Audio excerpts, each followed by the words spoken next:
with Sam Seder. The destiny of America is always safer in the hands of the people than in the conference rooms of any elite. Sam Seder. They are unanimous in their hate for me, and I welcome their hatred. We must guard against the acquisition of unwarranted influence, whether sought or unsought, by the military-industrial complex. The Majority Report with Sam Seder.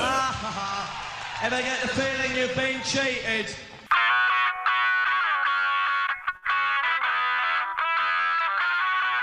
It is Thursday, December 2nd, 2021. My name is Emma Vigeland, in for Sam Seder, and this is the 5-time award-winning Majority Report. We are broadcasting live steps from the industrially ravaged Gowanus Canal in the heartland of America, downtown Brooklyn, USA. On the program today, David Wessel, author of Only the Rich Can Play, How Washington Works in the New Gilded Age. Meanwhile, the Supreme Court seems likely to uphold Mississippi's abortion law, banning abortion after 15 weeks, effectively overturning Roe v. Wade, and opening the floodgates for abortion restrictions across the country. More on that in just a second. Government funding is expected to run out at midnight unless Republicans and Democrats agree on a continuing resolution by then. And as of now, a group of Republicans led by Mike Lee is holding up the process because they want to vote on a vaccine mandate ban. And in Build Back Better news, Manchin is holding everything up there because he doesn't want paid family leave. And in the House, conservative Dems are doing the same on the SALT deduction, so tax cuts for the rich. The first Omicron COVID case has officially been detected in California. The traveler coming from South Africa, but let's be real, it's probably been here for a while. This comes as the Biden administration extends its mask requirement on transit through mid-March and expands its winter booster shot campaign. Stacey Abrams has announced that she will once again run for governor of Georgia in 2022 after she narrowly lost to now incumbent Governor Brian Kemp, who was overseeing his own election. Just a reminder about that. Lots of shady stuff that went down there. And lastly, the Women's Professional Tennis Tour has announced that it will not host tournaments in China because of tennis star Peng Shuai, who has essentially disappeared after accusing a top government official of sexual assault. All this and more on today's program. Ooh, I got a frog in my throat. Welcome to the show, ladies and gentlemen. Sam is out today, obviously, this Thursday, but we have a great show for you today on this pretty dark day. I mean, not to start off here, but the moon is not in Lake Michigan, and yet the consequences of the Supreme Court remain incredibly dire. I don't know if they're going to rule today, but there is, I believe there's belief that it will happen. You have Marjorie Taylor Greene outside of the Supreme Court, kind of praying with the rest of the conservative activists who are stationed out there. I haven't really seen much footage of pro-choice activists clashing with them in any way, but there are gatherings outside of the Supreme Court right now because this is immensely consequential. Just to recap, the Supreme Court does seem poised to overturn over half a century, over 50 years of precedent, and let Mississippi's 15-week abortion limit stand, which significantly cuts into the viability standard that has previously existed. This is not official yet, I should say, as of the time of this broadcast, but based on the responses from the line of questioning yesterday, or based on the line of questioning, I should say, from the Supreme Court justices, I think everyone's fears are founded. Kavanaugh was openly warming to the states' rights arguments presented by the Mississippi Solicitor General Scott Stewart, as well as this should be a legislative issue argument. That's really what a lot of the anti-Roe arguments kind of rest on. This is one of the quotes from Kavanaugh. Why should this court be the arbiter rather than Congress, the state legislatures, state Supreme Courts, the people being able to resolve this? Well, I agree, Kavanaugh. You want to do away with judicial review? Awesome. You guys can just work on the judiciary side of things. You don't need to have any say over policy that is implemented. Healthcare generally. Maybe I'll take that trade-off since the Supreme Court was so eager to weigh in on Obamacare. And it would also allow for an eventual passage of Medicare for all to be more cemented, hopefully, if we ever get to that place as a country, because the Supreme Court could not mess with it. That would be a big fear if we ever even get to a Medicare for all system. But I digress. The court was the arbiter in 1973 in Roe v. Wade, and thus that question is resolved. Brett, you don't necessarily need to love it, but based on your own judicial philosophy or your purported one, you're supposed to uphold precedent. You are not a judicially activist judge, except of course they are. Of course they are. But I mean, people like Kavanaugh, justices like Kavanaugh, Amy Coney Barrett, we already kind of knew where their stances was. And this is a 6-3 Supreme Court on the conservative side. But Roberts, John Roberts, at least on social issues, has tried to trend a bit more with liberals, progressives, sane people in this country. And so he's been a bit of a stopgap in that regard. But even he has been seemingly swayed by the anti-Roe arguments. He said that this was a quote from yesterday. Why would 15 weeks be an inappropriate line? Viability seems to me doesn't have to do with choice, but if it really is an issue about choice, why is 15 weeks not enough time?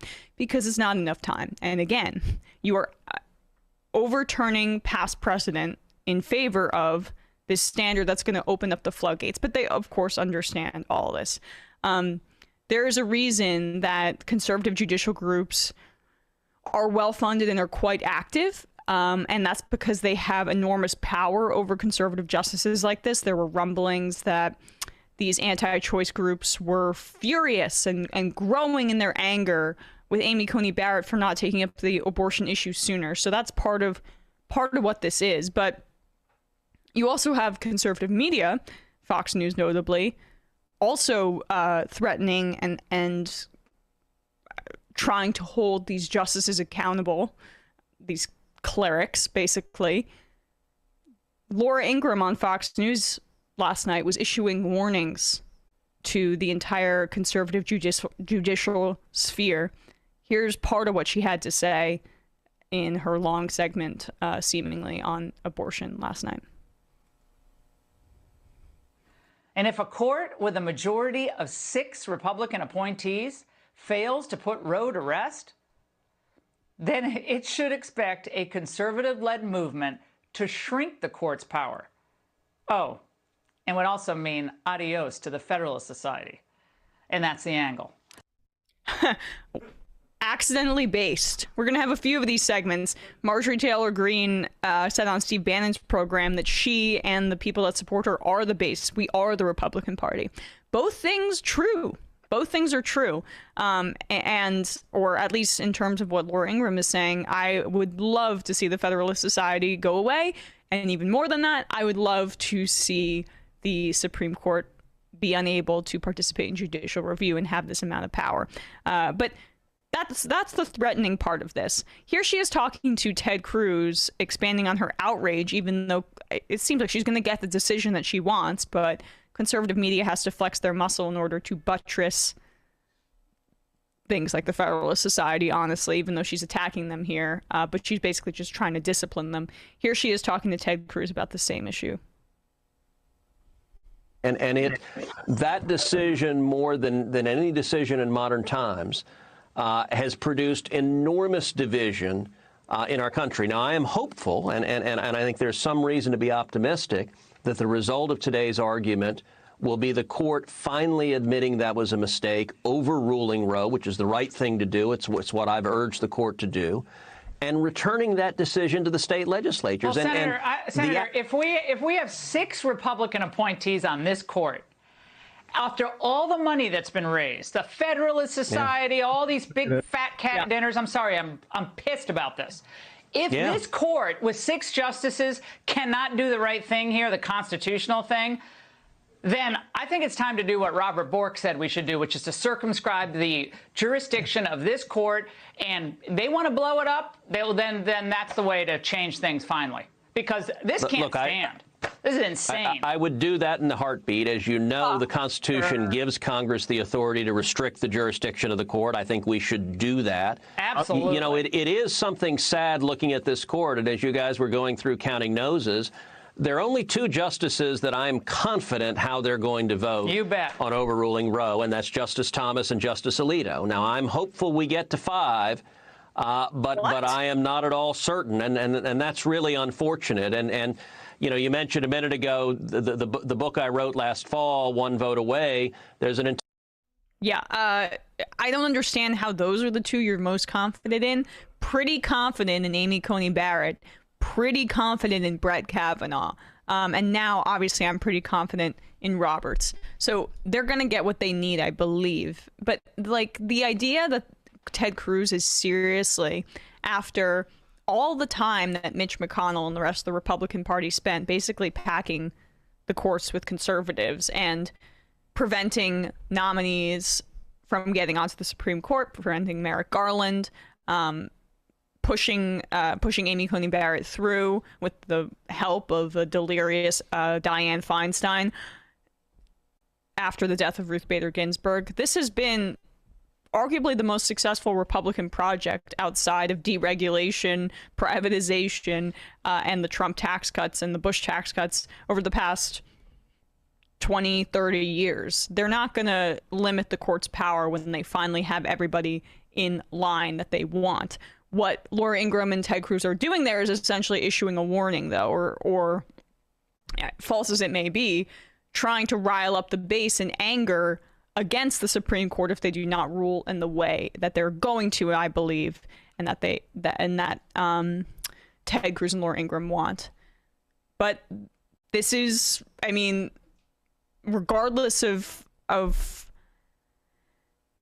politics behind this and all the details I just outlined about how it seems like the Supreme Court justices are swaying, and how the Federalist Society and how groups are responding to this, and how conservative media is responding to this, I shouldn't let that be the dominant story. The dominant story is that a women's constitutional right to choose is on life support right now. And this is going to be brutal for people. Just broadly, like, this is going to cause a whole bunch of suffering if they get what they want. You know, you have Susan Collins saying that she's open to codifying the right to an abortion in law. Okay, you got one Republican. Do away with the filibuster. So that's all you need, honestly, because you probably lose Joe Manchin in that vote, and then hopefully you get Sinema on board, and then you can pass it with 50-50. I mean, Democrats haven't gotten rid of the filibuster or haven't altered it for voting rights, which is their own asses on the line.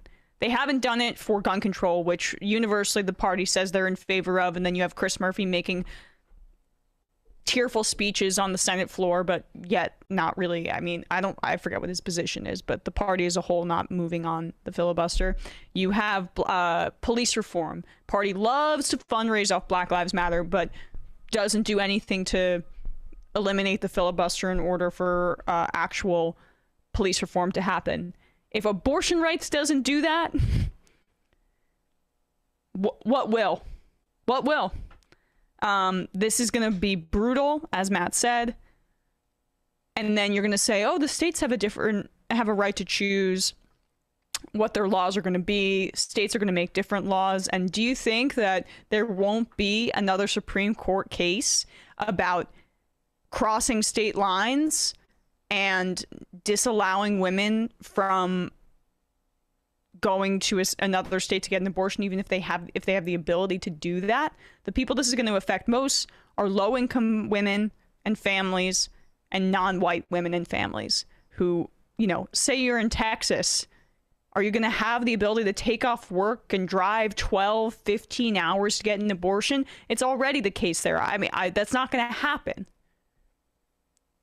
So, let alone, of course, implications for extreme cases like rape and incest. But we have to take a quick break, and when we come back, we will be joined by David Wessel, author of Only the Rich Can Play: How Washington Works in the New Gilded Age. Be right back.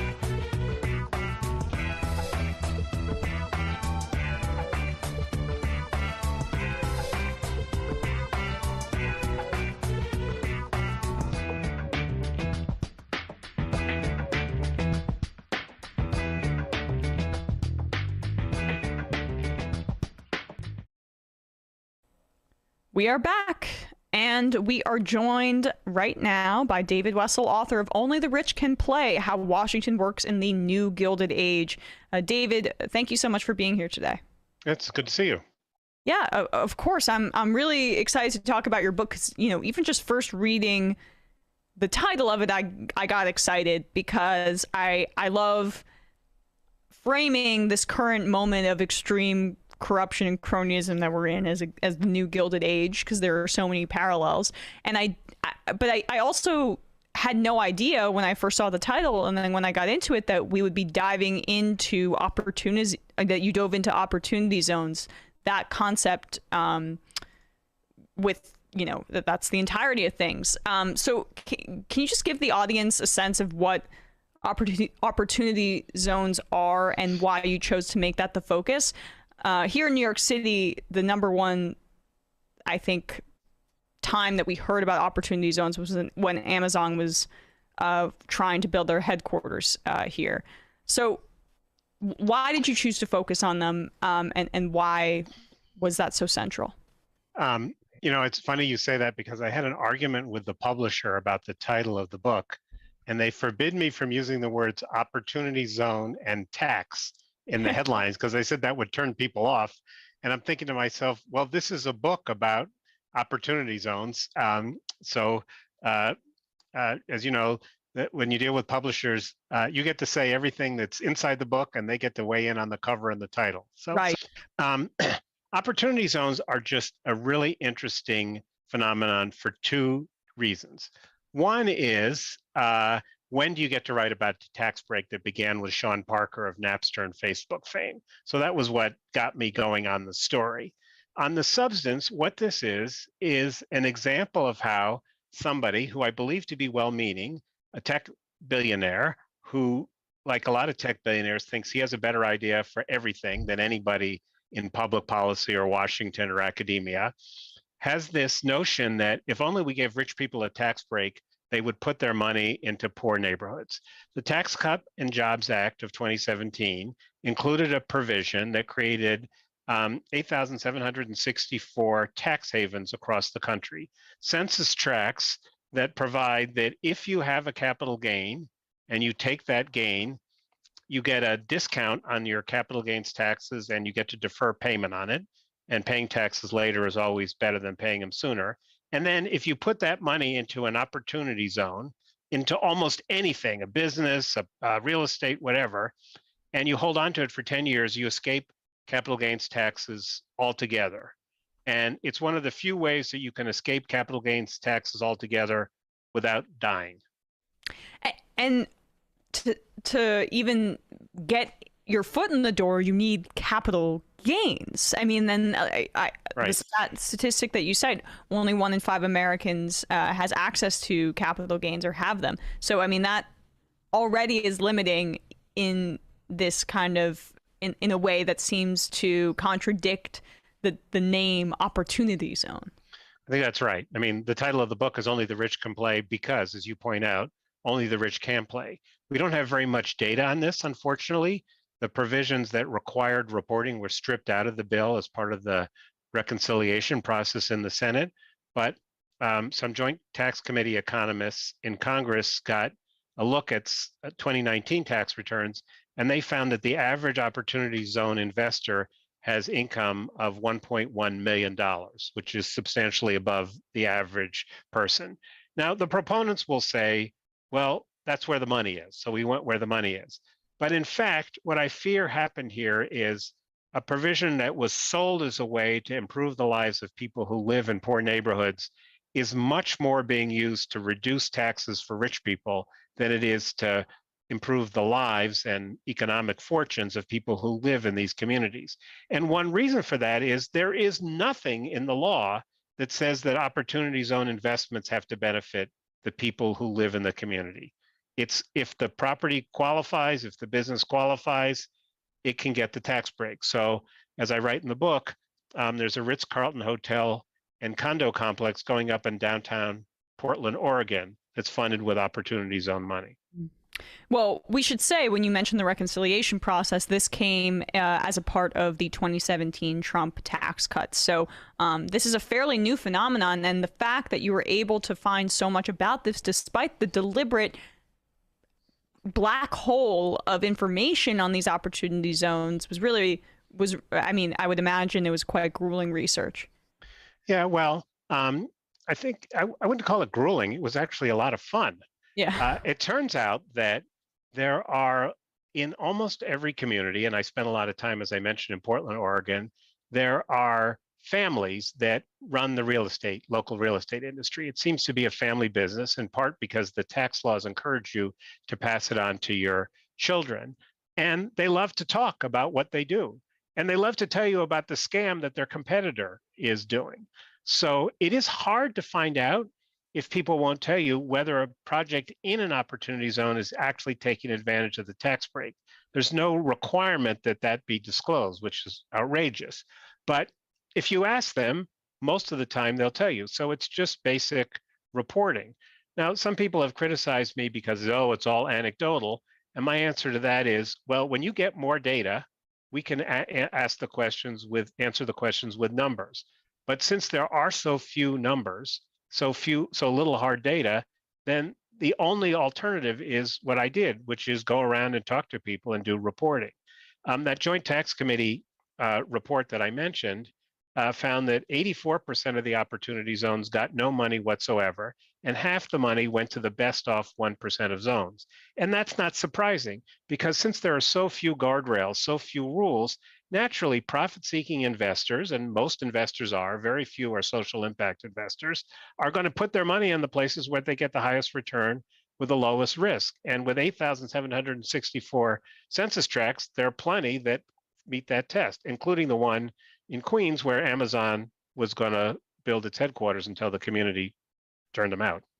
Which, you know, we were very in favor of the community turning them out, and that was an excellent effort, aided by someone high profile like Alexandria Ocasio-Cortez at the time, speaking out about it. And just, we can back up to the origins of this lobbying effort by Sean Parker, which I'm very interested in as well. But one statistics that you cite, which I thought were based here in Brooklyn, was shocking, is 1/4 of all of New York State's Opportunity Zones are here in Brooklyn. I mean, this is kind of, it seems like not just federally mandated domestic tax haven, not mandated, federally allowed domestic tax havens, but also federally sanctioned gentrification opportunities. Absolutely. So what happened was, it's kind of interesting. So after the Treasury looked at the law, and they put out a list of census tracts that were eligible for designation. 56% of all the census tracts in America were eligible. And then the governors were told, you can choose up to 25% of the zones in your state to get this designation. The proponents were so against having big Washington involvement, and they had this kind of strange belief that somehow if you send it to the state capitals, it'll be closer to the people and less corrupt or something, which anybody who ever covered a state capital knows that's not how it works. They didn't give the governors very much time to choose. nor did they give them much guidance, and they exercised almost no oversight over the process. So some governors made bizarre choices. Andrew Cuomo, I'm told, originally wasn't going to designate anything as an opportunity zone because he said, "Oh, it's a Trump tax cut. It's not kosher." He was talked into doing it, and then I can't explain why they picked 25% of the zones are in Brooklyn. In Austin, Texas, which is one of the fastest growing metro areas in the country, the city government, reasonably asked for 4 census tracts to be designated. The governor of Texas gave them 21. That's just inexplicable. And in California, the initial list put out by Jerry Brown's office included the Stanford campus in Palo Alto.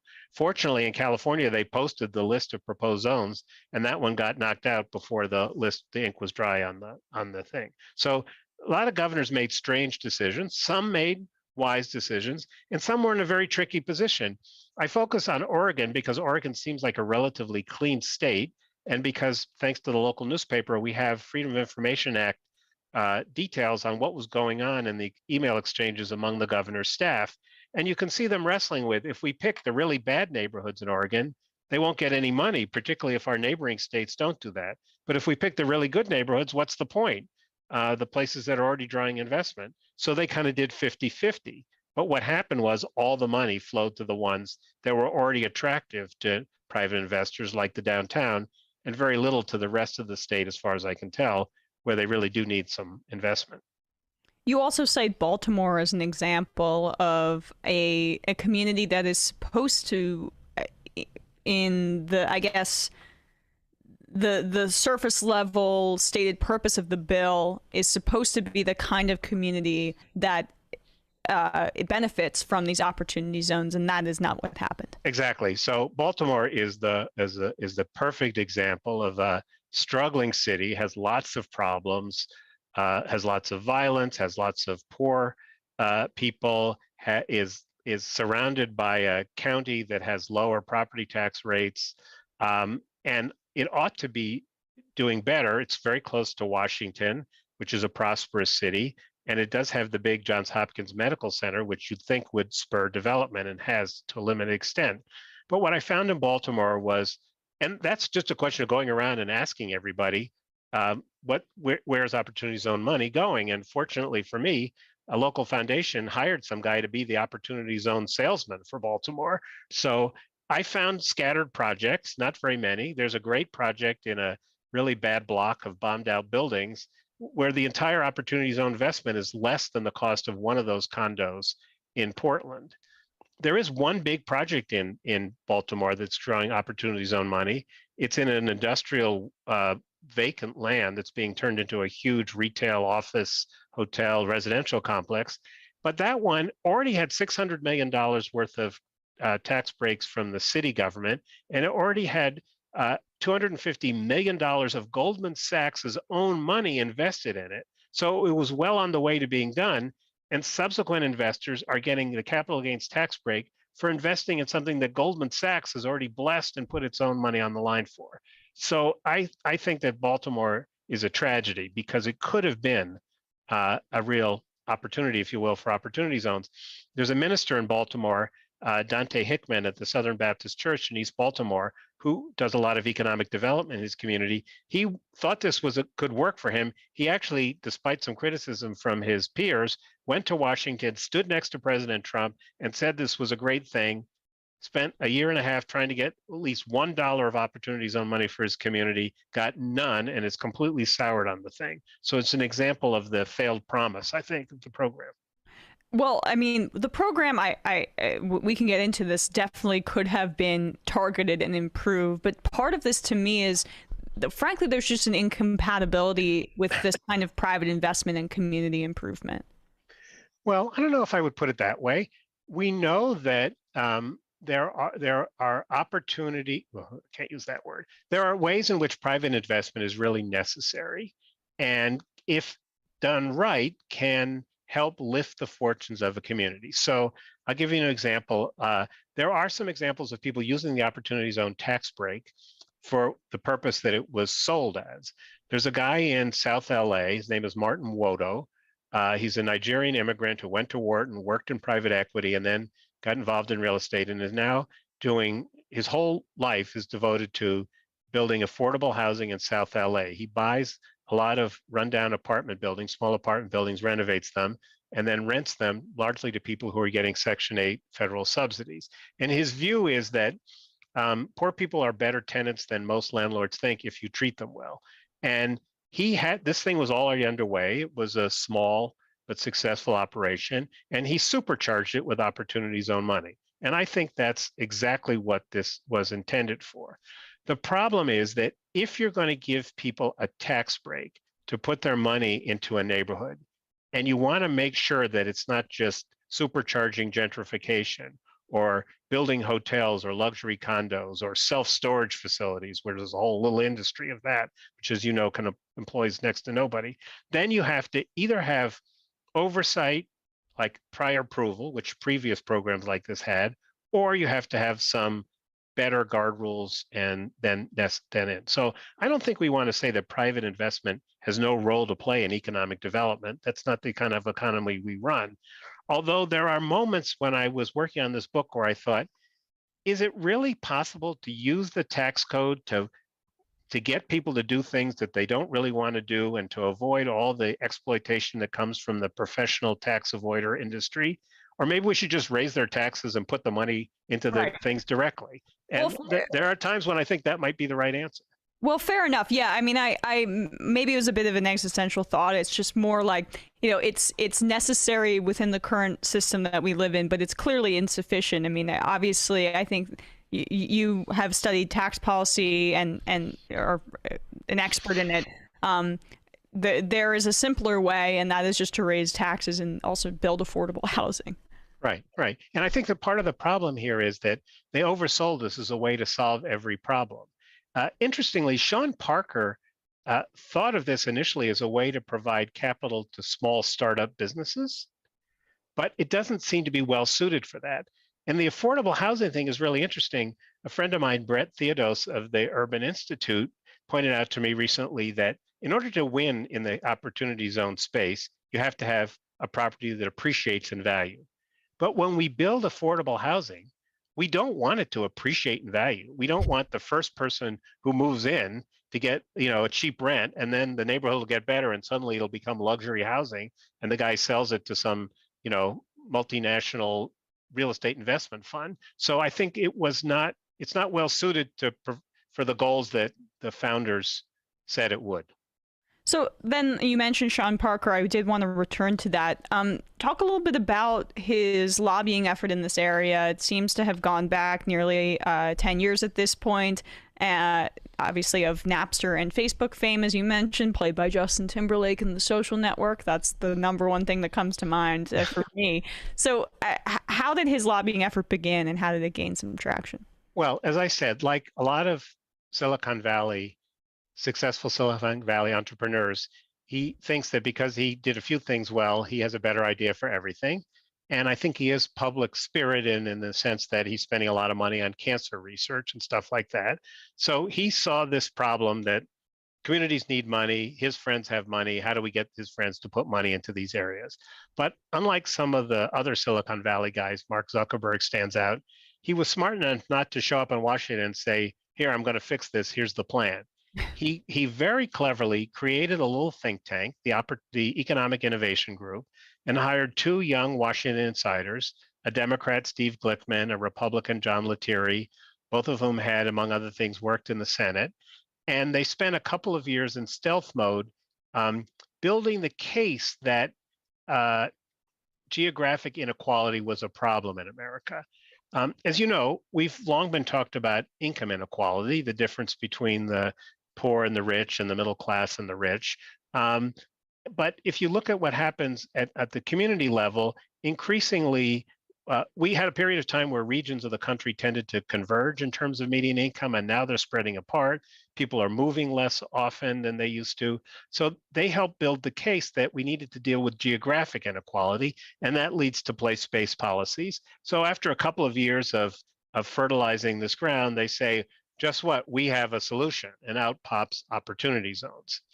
And it was very popular with members of Congress of both parties, I think for a couple of reasons. One is the simple talking points sounded pretty good, and the members of Congress weren't looking at the details. They were more into getting money into my district as opposed to giving a tax break for the rich people who do. Secondly, Sean Parker is very charming, and he spent a lot of time talking to members of Congress and campaign contributions as well.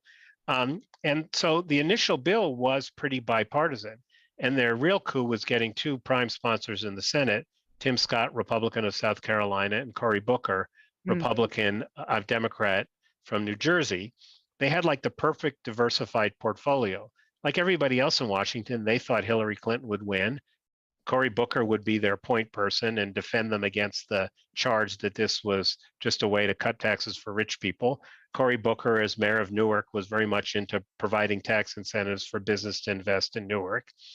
Well, Donald Trump won. Tim Scott turned out to be pivotal to the Tax Cut and Jobs Act and managed to get this into the bill with very little notice. No hearings, not much scrutiny from outsiders.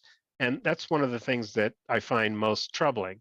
I'm all for Sean Parker coming up with good ideas. I just don't think that Sean Parker and the people he hires, the technicians, former congressional staffers, and lawyers and lobbyists, should actually be writing the provisions that we end up in the tax code. And that's largely what happened here. Well, this happens more than people realize, that Right. basically these interest groups and lobbying organizations, they write the tax code. It gets copy and pasted, and particularly with Republican legislators. But Cory Booker, right. Cory Booker being instrumental to this is really interesting to me because it tracks much with his tenure as mayor of Newark. This was very much in the vein of the kinds of stuff that he was interested in, implemented, and also got a little bit in trouble for with, there were some corruption investigations into his close allies due to privatization. Right. Of One thing that I think that happened in Newark was that they did get some money from some legislation passed that provided tax incentives for businesses to invest in Newark. But almost all the land that was involved was city owned. So the city could decide whether to sell it for this purpose or not. Now that may have been, I don't know anything about any corruption, but the city had some role in that. But in opportunity zones in general, there's no role for local government except local zoning. People come in, they build a building, the local government may not even know if it's getting the tax break. There are some exceptions. In the District of Columbia, if you're a district resident and you're investing in a district opportunity zone project, you only get the district level capital gains break on your taxes if the project has been blessed by the city authorities, but that's unusual. Gotcha. And then, so this was through the reconciliation process in the Trump tax code. So it was the Cory Booker input was basically left out, and then Tim Scott just copy and paste. Exactly. So what happened is the Democrats get totally frozen out of the process of the Tax Cut and Jobs Act. Tim Scott gets it in the bill. And he gets a little assist from Donald Trump in an interesting way. The Trump White House was initially not particularly interested in this, although there were some fans of opportunity zones in the administration. They were much more focused on cutting corporate taxes. After Trump's unfortunate remarks at Charlottesville, there are fine people on both sides. Tim Scott, who's an African American, went very public and said, "This is outrageous what the president did. We need more moral leadership from the White House." The president invited him to the White House. Scott tells me, and he writes in his autobiography, that he expected a confrontation with Trump, but Trump mostly listened as Tim Scott explained why these words were so hurtful. And then at the end of the conversation says to Tim Scott, "What can I do to make it up to the people I've offended?"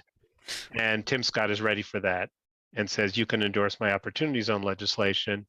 The next day on Air Force One, reporters asked the president about his meeting with Senator Scott. And the president said it went very well, and I'm in favor of whatever this thing is he wants to do. And that's when the White House became a supporter.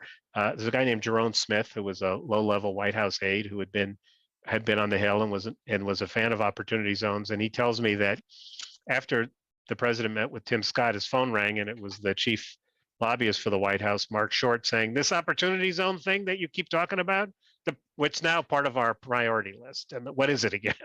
And so that gave it the Trump push. Later, actually, Trump totally took credit for it.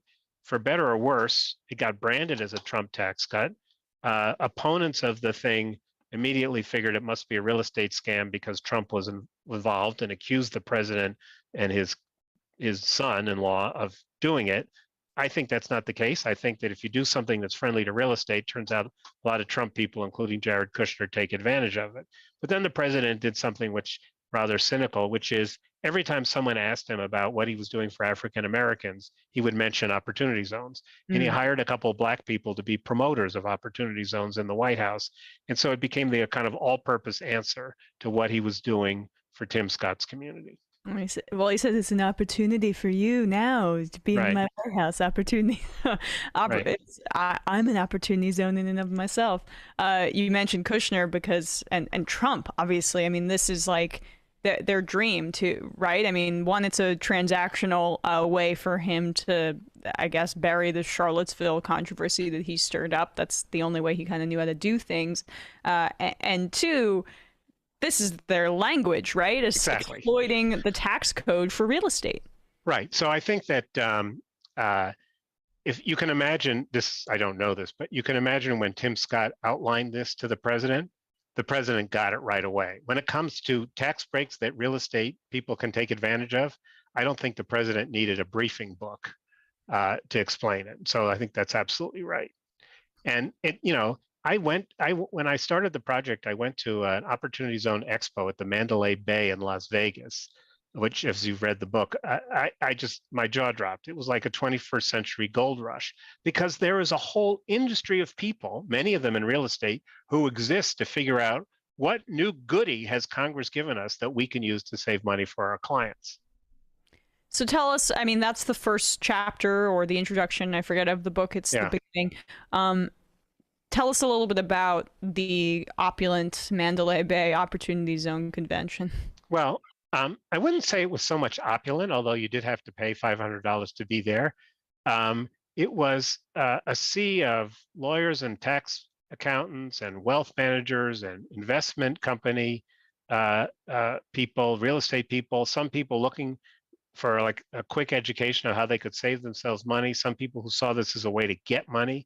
I mean, there was one guy there, the first I walked in, there's this guy there in a sea of people in, sports jackets and sort of business casual, and he's got a cowboy hat on with a piece of white paper wrapped around it saying, looking for opportunity zone money, getting attraction that way. As a reporter, it was a gold mine for two reasons. One is these are the most extroverted people who, even when you're standing there with your notebook, want to tell you their story. And secondly, in a crowd like that, people aren't careful about how it sounds. They didn't pretend that they were doing anything to help poor people. This was all about how can I save money on my taxes, or how can I raise money from people who want to save money on their taxes. My favorite encounter was with a woman I met from LA who told me that a friend of hers was in real estate and asked her to run his Opportunity Zone fund, but she decided not to do it. And I said, why not? She said, well, frankly, I already have a boatload of money, and my husband has an even bigger boatload of money. So I said, okay, so why come to this thing? And she said, well, I have this Andy Warhol painting that I bought shortly after he died, and it's worth a lot of money now. And I'm thinking about selling it and putting the proceeds into an opportunity zone. So you got to be kidding. So I said, let's stay in touch. I didn't at the time ask her what it was a painting of, but when I followed up, I said, I never asked you, what is this a painting of? And then she told me, $3 signs. And I've seen the painting. It's a small painting about the size of your computer monitor with $3 signs. Now, in the end, she decided not to sell it. She didn't put the money into an opportunity zone, but it's an example of how bizarre this thing is, that people who have appreciated art trying to figure out how they can sell it and avoid paying capital gains taxes by investing it into some hotel or condo or office complex and getting federal largesse to do it. Well, I mean, it's both shocking and also not shocking when you see how rich people often conduct themselves in trying to make every buck with, say, their accountants or their lawyers. I mean, this is just treated as another way to maximize the amount of assets that they have, and yet its stated purpose is anything but that. Exactly. I mean, it's amazing. I shouldn't be surprised, but I am. The lengths to which people will go to avoid paying taxes. and then this people who are pretty rich to begin with. And then the second thing, and I hadn't appreciated this, is just how big the industry is of people who help them do that. There's a program called EB-5, which is a way to get, if you're a foreigner and you invest in certain ways in the US, you can get a visa. And a lot of people in that business looked at this and said, oh, we know this business, and they just moved right over into it. And there's just a lot of money the middlemen make a lot of money in this thing. Right, and that upholds the entire Exactly. project as well. I just want to go over this again because we talked about it at the outset about capital gains and why this is so tantalizing for a lot of wealthy people. One, there's a bar to entry. Only 1 in 5 people have capital gains, but it's necessary to participate in the opportunity zone, but also just the tax incentives on deferring your taxes for 10 years or so.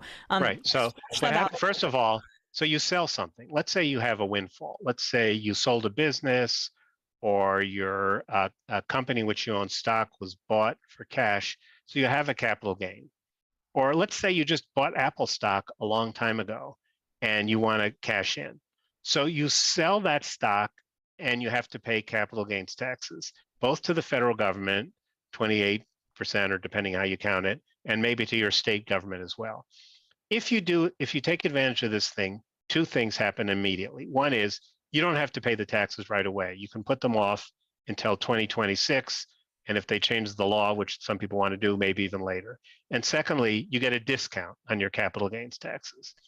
So that's the first thing. That's kind of the incentive to get into this thing. But the big thing comes is you put money into some real estate project, which presumably you think will appreciate in value, or you wouldn't do it. If you hold on to that for 10 years, when you cash in, you owe no capital gains taxes at all, none whatsoever. And that's really the big prize here. And for insiders in Washington, we know that 10 years is not an accidental number, because Congress measures the cost of things in foregone revenues to the Treasury over 10 years.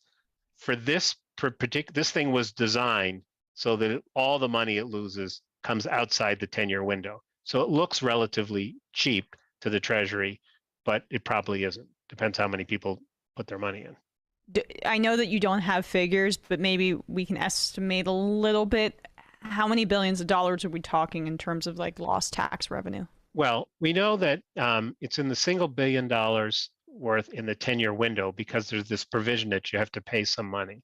I don't really know. We know that through 2019, there were $29 billion invested in opportunity zones, and I suspect there was at least as much money invested since then. So say there's $75 billion invested so far in opportunity zones. And let's say over 10 years that I don't know, say it doubles, your money doubles in 10 years. That's not inconceivable in real estate deals.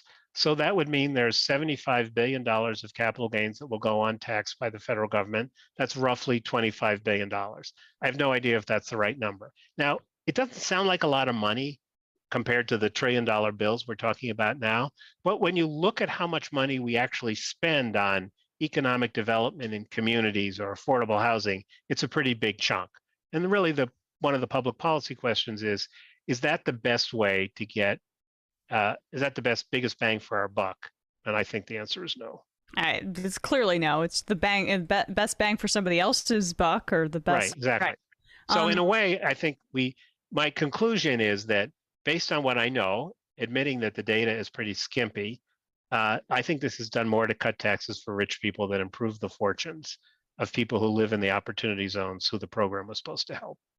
Right. And again, you don't have the data on this because it's by design, but this is just based on all of your research, which right. Obviously I trust and I agree with you. I guess we can move to the present as we begin to wrap things up.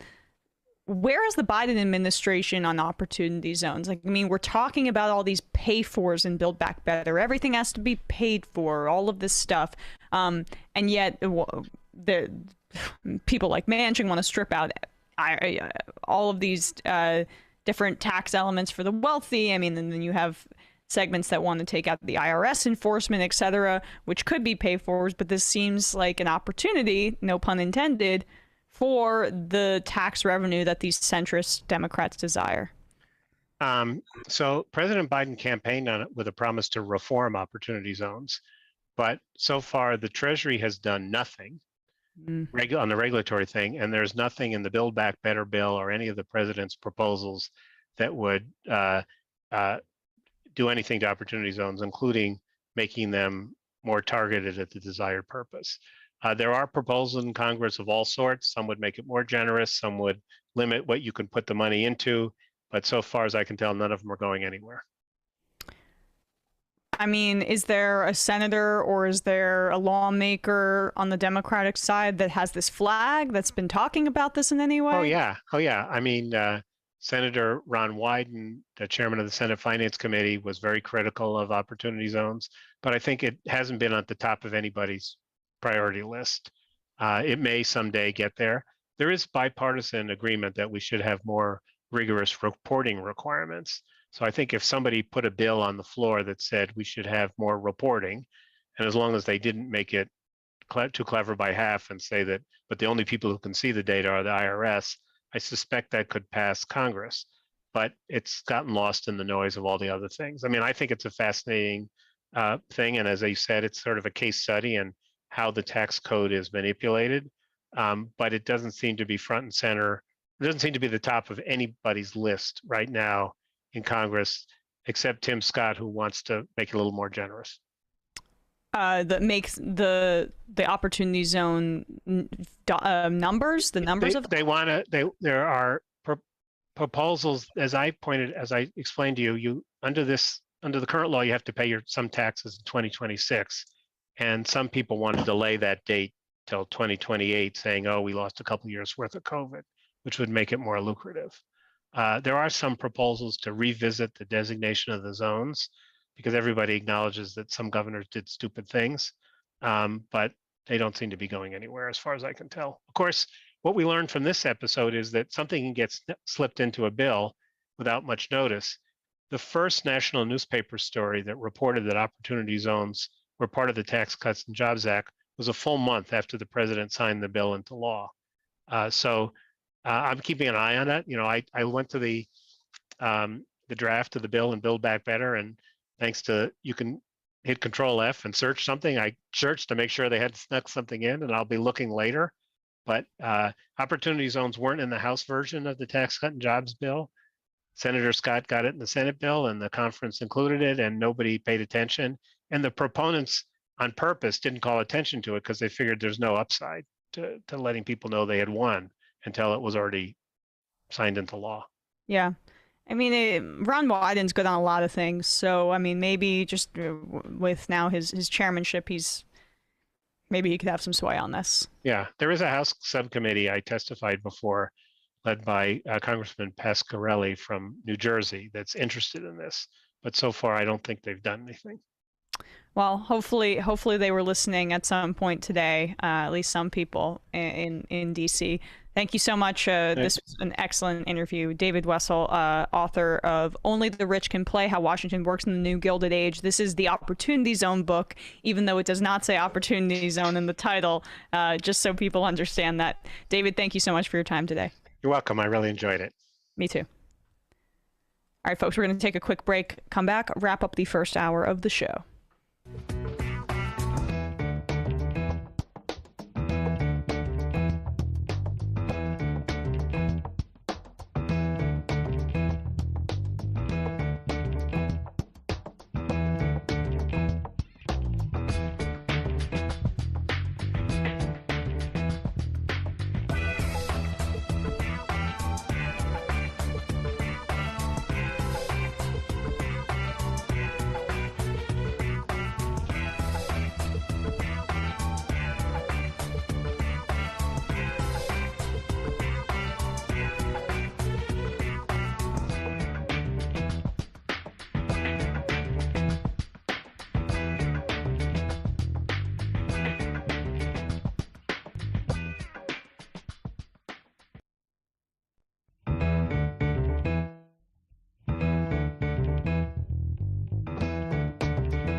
I could have done that interview for a long time. I was really interested in that, but I mean, check out that book. I might be getting that as a Christmas gift for some people. I am an amazing passive aggressive gift giver. I give books when I believe there is a gap in my family members' knowledge on a certain topic, and then I give a book that is for that purpose. Anyway, enough about my kind of revealed a little bit too much there. Yeah, maybe. I mean, that's kind of my bad. Let people see the workings inside the machine. Yeah, well, the thing about it is that no one's probably listening, but this is what happens when I host solo, right? I just treat it as like 5% of my therapy. Let's talk a little bit about Marjorie Taylor Greene. I think the theme of clips from this first hour are conservatives accidentally giving accurate answers about what should be done or diagnosing things correctly. We played a clip before this of Laura Ingraham saying that the Federalist Society should go away and that we should limit the Supreme Court's power. What use is the money that we spent on all these fancy dinners if they're not going to act how those donors wanted them to? Which is, yeah, exactly. I mean, pull the mask off of that, and then also if they don't rule the way you want, just limit their power. I'm totally down. And we'll redefine like rule the way we want as in terms of like extremely reactionary and in support of corporate power, and we'll call that constitutionality. Yep, exactly. And then so now though we turn to Marjorie Taylor Greene, who was on Steve Bannon's show the other day, and she pointed out something that honestly we've talked about on this program a few times. This is a quick clip, but I think it's important to lay out kind of how she views her role in the Republican Party. Here's the deal. In the GOP conference, they consider conservatives the fringe. This town up here thinks conservatives are the fringe. We are not the fringe. We are the base of the party, which is about 70% of Republican voters. More. More, 75%. Yes, she is right. There is a disconnect between her Republican colleagues and the rest of her kind of extreme QAnon squad, basically. This is how the Republican Party wants their representatives to conduct themselves. There is a reason that after Marjorie Taylor Greene had these numerous controversies and was stripped of her committee assignments, that you have Paul Gosar tweeting out garbage like the Attack on Titan parody where he's killing AOC and assaulting Biden. He gets to be stripped of his committee assignments. Maybe he doesn't want that, but if he does get stripped, okay, the next strategy is that he'll just get a bunch of small dollar donations and he'll get a lot of publicity from this. And then Lauren Boebert saw that opportunity as well. Wow, I can just completely spew anti-Muslim bile at Ilhan Omar and incite violence against her and be a stochastic terrorist, basically, or promote how do you say it? Stochastic. Jeez, I've had trouble with that before on the show. Stochastic terrorism against Ilhan Omar. Like, there are incentives for Republicans to act in this manner as lawmakers, and why is that? It's not because they are the fringe. It's because there's a large pool of people who this rhetoric appeals to. That's something that someone like Steve Bannon understands. It's something that someone like Marjorie Taylor Greene understands. And it's something that the Democratic Party, for some reason, cannot understand. They cannot comprehend that the people that they walk the halls with and the people that they write legislation with are nut jobs. Or at least that the people that vote for them want more of Marjorie Taylor Greene than they want of Adam Kinzinger, which is why Kinzinger is not seeking re-election for that very same reason, because that's why Liz Cheney was sanctioned by her state Republican Party, because she dared to say that Donald Trump did not win the election. Like, there are multiple videos of Boebert say that Jihad Squad thing. The specific like elevator story with the backpack. Yeah, that's a stump speech for them. That means it's practice. It means she said it all over Colorado, right? Like, this is the language that they're communicating to their supporters on. And it builds on itself as well, because the more this is normalized, the more the base is going to crave it. Like, why would you want the distilled, or why would you want the watered down version of the real shit that you really want, right? I mean, that's what they want. They want their representatives calling members of Congress that are female, that are non-white, racist names, and using those tropes. I mean, that's what they say behind closed doors anyway. And so leadership does have consequences, and when you normalize this in the halls of Congress, those kinds of voters are gonna want more of it. And it, unfortunately, it doesn't have the narrowing effect or the chiseling off effect that lawmakers think that it does, essentially, because they all have money, they all participate in cocktail parties together, they all kind of have a shared understanding that is separate from the rest of the country. And so it's a myth that the more they stray from the cocktail conversation, the more that representatives do that, the less that voters are going to vote for them. No, I mean, by nature, Republican voters trend authoritarian, and the great majority of them are going to support them and continue to go down that road, maybe even support them with more ferocity, and then also adopt a lot of those same attitudes just by the nature of that voter. So not understanding the enemy and not calling them the enemy has consequences. And I know this turns, of course, into a Democratic critique, but it's within a Republican critique. Well, no, I mean, I think there are Democrats and Republicans that are able to identify, like Marjorie Taylor Greene is a crazy, right? But they also think we got crazies coming in the left too, and they're anti-Semitic, right? Because they have critiques of Israel, and you see this a lot in Europe when they talk about this is the threat of populism, and Macron is going to fight populism, and what you really see is like, oh, they're taking veiled shots at Jeremy Corbyn this entire time. Well. Talk about the anti-Semitism playbook. Exactly. Right. All right, folks. That is it for the first hour of the show. Thank you so much for being with us on this Majority Report Thursday. We will head into the fun half now. But yeah.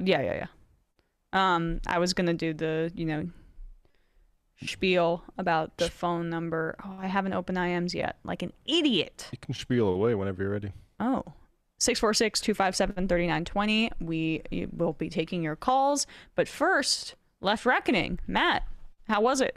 Yeah, Paul Prescott on to talk about his run for state senate in Pennsylvania. Very interesting perspective on, why you might run. Hey, Bender, how's it going?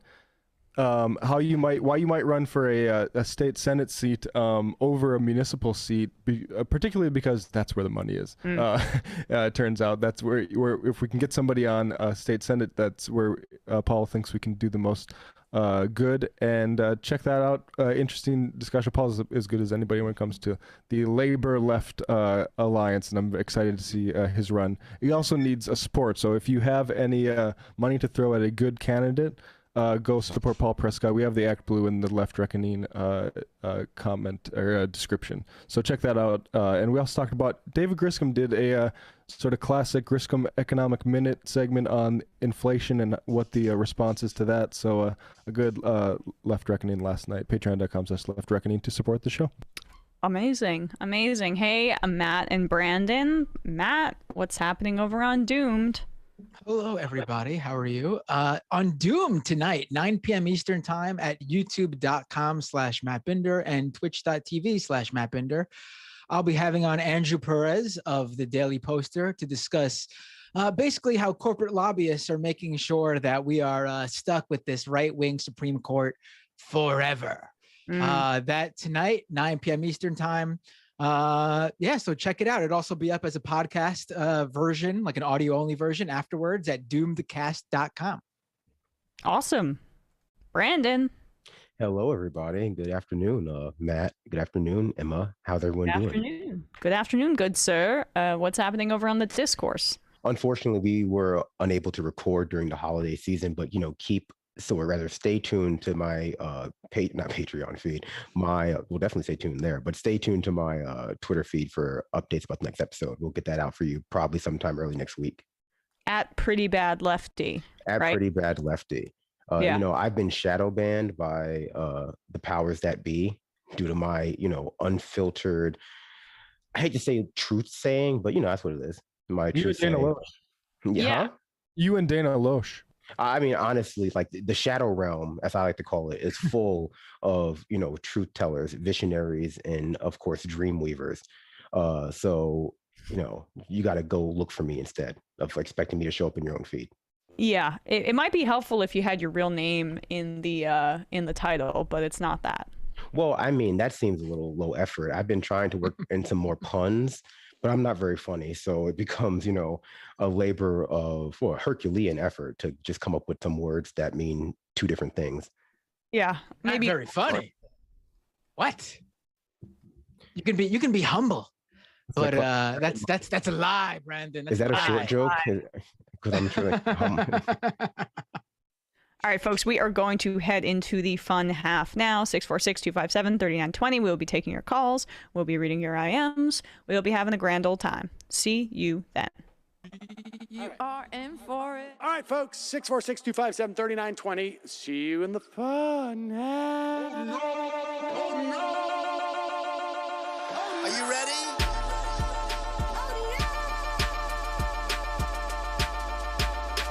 Who sent us this? Alpha males are back. Boy is back. And the alpha males are back.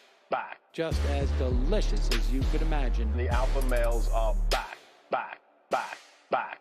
Boy is back. And the alpha males are back. Just want to degrade the white man. Alpha males are back. I take all of it in my throat. Alpha males are back. Snowflake says what? The alpha males are back. You are a madman. And the alpha males are back. Oh no, Sam Seder! What a fucking nightmare! Bring back DJ Danner. Yeah, or a couple of them. Just put them in rotation. DJ Danner. Well, the problem with those is they're like 45 seconds long, so I don't know if they're enough of a break. That's fucking nonsense. See white people doing drugs, they look worse than normal white people, and all white people look disgusting. And the alpha males, psych, fuck them. Snowflake says what?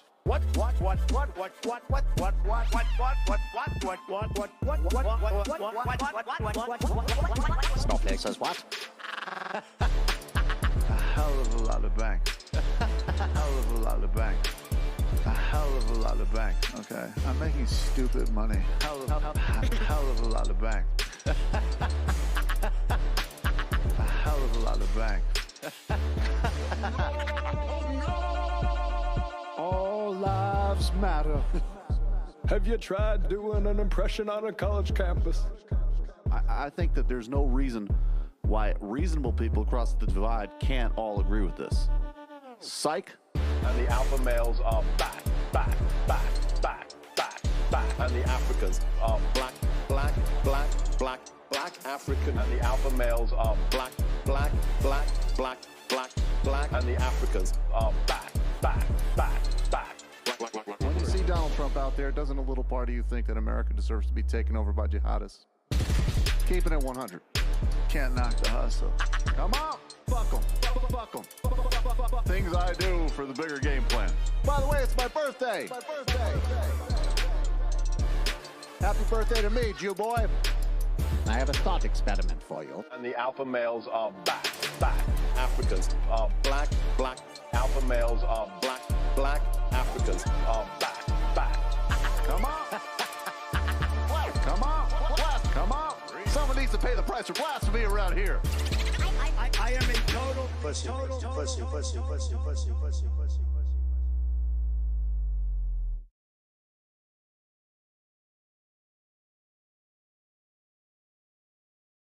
We are back. We are back, folks. We are back. We have many cultural things to catch you up on. One, I mean, I'm sorry. I told you you would be able to lead with the CW Tarzan show, Brandon, but I need to know your thoughts on the Princess Diana musical, which has been universally panned as the worst musical of all time, also on Netflix. That is ridiculous. The worst musical of all time. That sounds like people who don't like musicals. I hate to say it, Hamilton fans. But, you know, Diana, I think honestly, okay, so like tasteless, obviously. Yeah. Of course. You can't deny that, but a lot of musicals are tasteless. There's a musical about 9/11, so can't just say tasteless makes it unacceptable. Music in it, all right, passable. I actually found that it was a little bit harder on the royal family than I was expecting, which made me like it.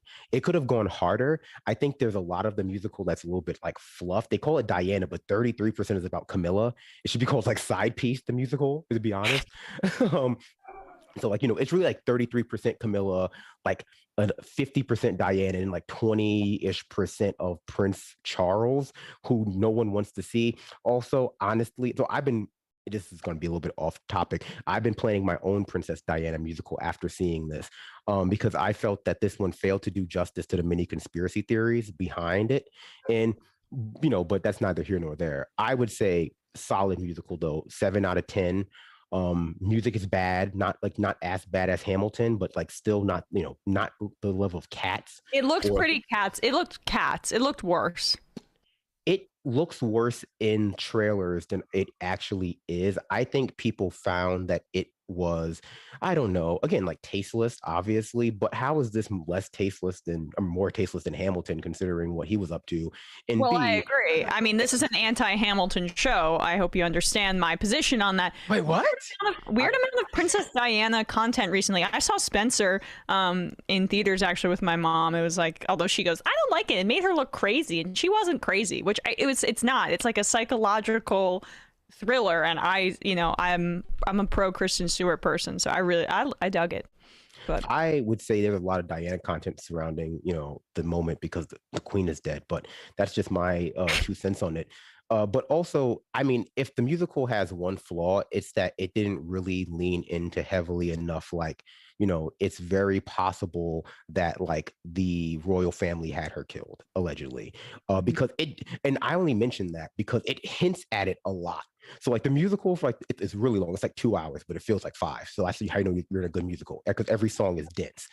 But like it feels like up until the last 10%, it's setting it up that, okay, yeah, Camilla hates her, the firm hates her, the queen sort of hates her, Charles doesn't like her, she's sleeping with this other military officer, and they are thinking that she's embarrassing the crown. And so like that would lead you to believe that, and then like in the last like 10%, like she just like makes up with everybody real quickly and then like disappears. And then they don't even show like the car accident. They don't recreate it on like stage, which is what I thought they were going to do, because I was like, well, it does sound that tasteless. They recreated it in the Lifetime movies about Meghan and Harry, except they just like do it as like a dream sequence, and they have like Meghan be in the car instead of Diana. But no, like they just, in the play, not, spoiler alerts, they kind of just like turn the lights down, and they just like have a bunch of people on stage step forward and like read off headlines about Diana dying and what it meant to hurt them, or et cetera, et cetera. But no, I thought they were going to do like a full like recreation on stage, and that's what. So like, first 90% of the musical, 8 out of 10. Last 10% really brings it down. So like, overall like 6 out of 10, I think. So 3 out of 5. And so, Brandon, you recently saw Phantom of the Opera, and I want your review of that. I'll just say my only Broadway experience is my uncle came to town once, and they're fans of Broadway, and they took me to Jersey Boys, which I'm blanking on the songs that were in that. I mean, they're all just Four Seasons songs. Yeah, I mean, yeah. I still can't believe that's the only Broadway show you've ever seen. That's crazy. 80% of musicals are bad. Yeah, I mean, that's the thing, is musicals don't appeal to me that much. Les Mis, I saw the Anne Hathaway version in theaters. That make me a Philistine. I enjoyed that, but I love the musical, but I mean, it's like I don't know. Like I just rather Russell Crowe singing as Javert is pretty bad. I'm not a big Anne Hathaway fan. Into that role, I'm not a big fan of that movie because of all the live singing, Russell Crowe as well. I'm a big fan of the Phantom of the Opera movie, though. That's a great one. With Emmy Rossum. Yeah, and I was gonna say Russell Crowe. I think it's Gerard Butler as the Phantom. So like, Russell Crowe plus. Phantom of the Opera never really appealed to me. Never really was and I do enjoy a good musical, but Phantom of the Opera never really did it for me. I saw Wicked when it first came out as a kid, and that was like blew my mind.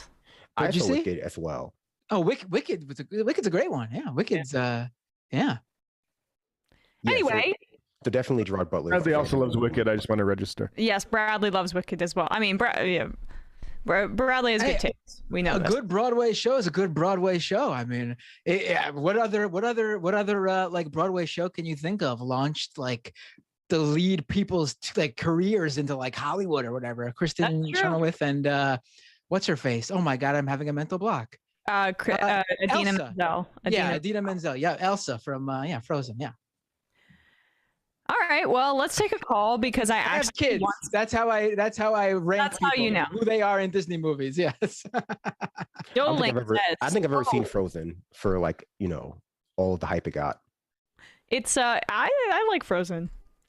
Yeah. All right. Also, like the stream, I'm supposed to say that. So, I lost this IM earlier, but because I refreshed like an idiot. Gotta stop calling myself that. Bad negative self-talk. That is bad. Also, I just want to say quickly, if anyone wants to buy me Macbeth tickets with Daniel Craig, I'd go to that. That does seem cool. It's so expensive. Oh my God. Really? That's why I've never been to any of this stuff. Like it's like $1,000 to see. Nah, you gotta wait for it. My parents haven't taken me, I should say. Like right.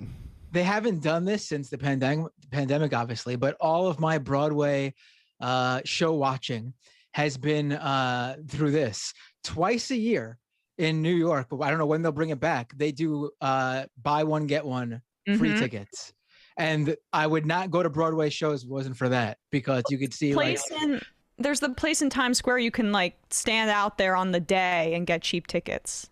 Yeah, that too, but you gotta go. But that one's not like guaranteed. You can't schedule in advance. But to buy one, get one, you get 2 tickets for like $50. Right back when they would do those. They have great deals for the ballet and the opera as well, if you're into that sort of thing, which I am. So, you can get great tickets to like the Nutcracker for like $69. The Dolink says the Diana series on CNN is very good. She didn't come off as crazy at all. I know. Yeah, I agree. I'm talking about the psychological thriller Spencer. She knew before wedding Charles was in love with Camilla. She was ever present. Her emotional reactions were normal. She wanted Charles to love her, but could never experience it. She was so selfless. He was so self-absorbed and cold. Yeah, I didn't even realize, because I wasn't alive at the time, that she went to the Lower East Side during the AIDS crisis and hugged a child who was HIV positive, and that image really pissed off the rest of the royal family and was huge in the midst of the AIDS crisis, because people weren't even really touching HIV. Well, I shouldn't say that. I mean, I don't know. I wasn't alive then, but I just know from hearing stories from my family that it was difficult to get doctors to touch my uncle who had AIDS and stuff. So I think that was a big moment, and it kind of makes me more pro Princess Di and very anti the rest of the royal family who sucks. I heard Princess Di doing that was all set up as part of Dr. Fauci's big plan. You're right. Honestly, this is actually perfectly is a segue into our next. I planned it that way. You know it. Good broadcasting. Good broadcasting by Binder here. Let's turn to Ron Johnson. So he was on Brian Kilmeade's podcast. I need more Kilmeade. The Fox stuff isn't enough on TV. Actually, that's where you get the really unfiltered Kilmeade. Yeah, he's too polished on TV. You really want to hear what he says on his podcast. Later, honestly, if there is one of those Fox and Friends people I do want to hear more of, it is probably Brian Kilmeade, and not because he's very smart. It's I want to know how dumb he could get when the TV filter isn't on. I think they should all go their separate ways after the show, literally after the show's recorded, and record 5 separate podcasts that just come out the same day. So you can just have wall to wall Fox and Friends, and then solo Fox and Friends and content. You should just never be able to get away from them. Well, it is fun because you can see how fractured they are. Ducey's trying to be a bit more reasonable, but Kilmeade is just a brute who has who really just is more suited to the current conservative moment for sure. Here he is. I should add, by the way, I'm sure it is distributed as a podcast too, but this isn't just a podcast. This is a show Brian Kilmeade shows on Fox News Radio, which is like streamed on terrestrial radio, the airwaves. It actually gets radio play, if you can believe it.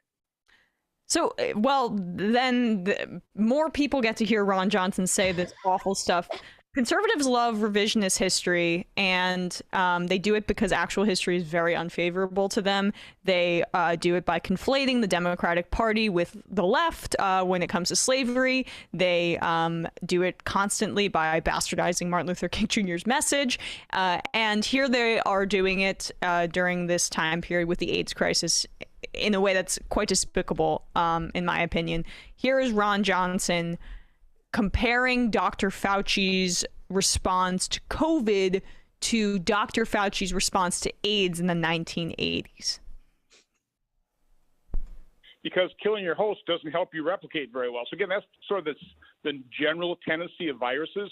So why would we expect anything different with the coronavirus, except for you want to create a state of fear to keep us in the state of fear, to maintain the controls, and that's what you're seeing here in the United States. I mean, by the way, Fauci did the exact same thing with AIDS. He overhyped it. He created all kinds of fear, saying it could affect the entire population when it couldn't. And he's using the exact same playbook for COVID, ignoring therapy, pushing a vaccine. The solution to this, I've always felt, was early treatment. We still haven't robustly explored that, and that's a travesty. And I want to move on to this So that shit, I didn't know there was an AIDS vaccine. Holy shit, we got some breaking science news here, folks. That's this United States Senator Ron Johnson saying that Fauci, who's now become their, I guess, boogeyman and evil overlord that makes them wear masks sometimes, and it's incredibly inconvenient for people, that Fauci overhyped AIDS. AIDS, not that big of a deal. It only could affect certain segments of the population, so don't overhype it. Maybe just let it run rampant in those specific sections. I wonder who Ron Johnson is referring to there. And then let the rest of us live our lives.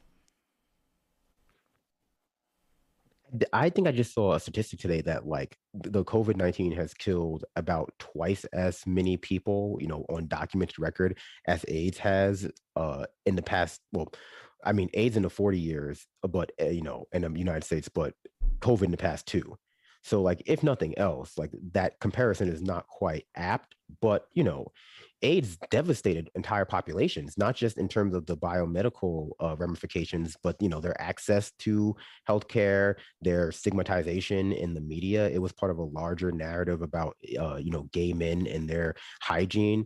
And if anything, COVID-19 has been treated way less seriously, if only because it's a broadly applicable virus, and it can't be, it can't be said to be the entire, fault of one population. Right. And if you get COVID and you're younger, you are more likely to survive if you're not older or you don't have a pre-existing condition. So you can compare it and downplay it to the flu. And then for AIDS, even though it was incredibly deadly at the time, we now have PrEP and other amazing scientific achievements, but especially at the time, you could attach it to a certain population and then stigmatize it in that way and pretend that us pure morally upstanding, clean, white-collar people, that we would not be affected by this virus among the deviants, among the artists, among the people who are shooting up and having sex with the other men in that area. Like, that was what they were able to do with AIDS, but it's like the idea that he's saying in both instances they were overhyped as dangerous, when in reality it was the opposite. Reagan deliberately did not act on HIV/AIDS because he was fine with it decimating gay people and black people and intravenous drug users. And here under Trump didn't want the pure scope of how COVID was affecting the population to be revealed. So he didn't put in place many measures that could have saved lives. It's literally the inverse of what Ron Johnson is saying, which is disgusting.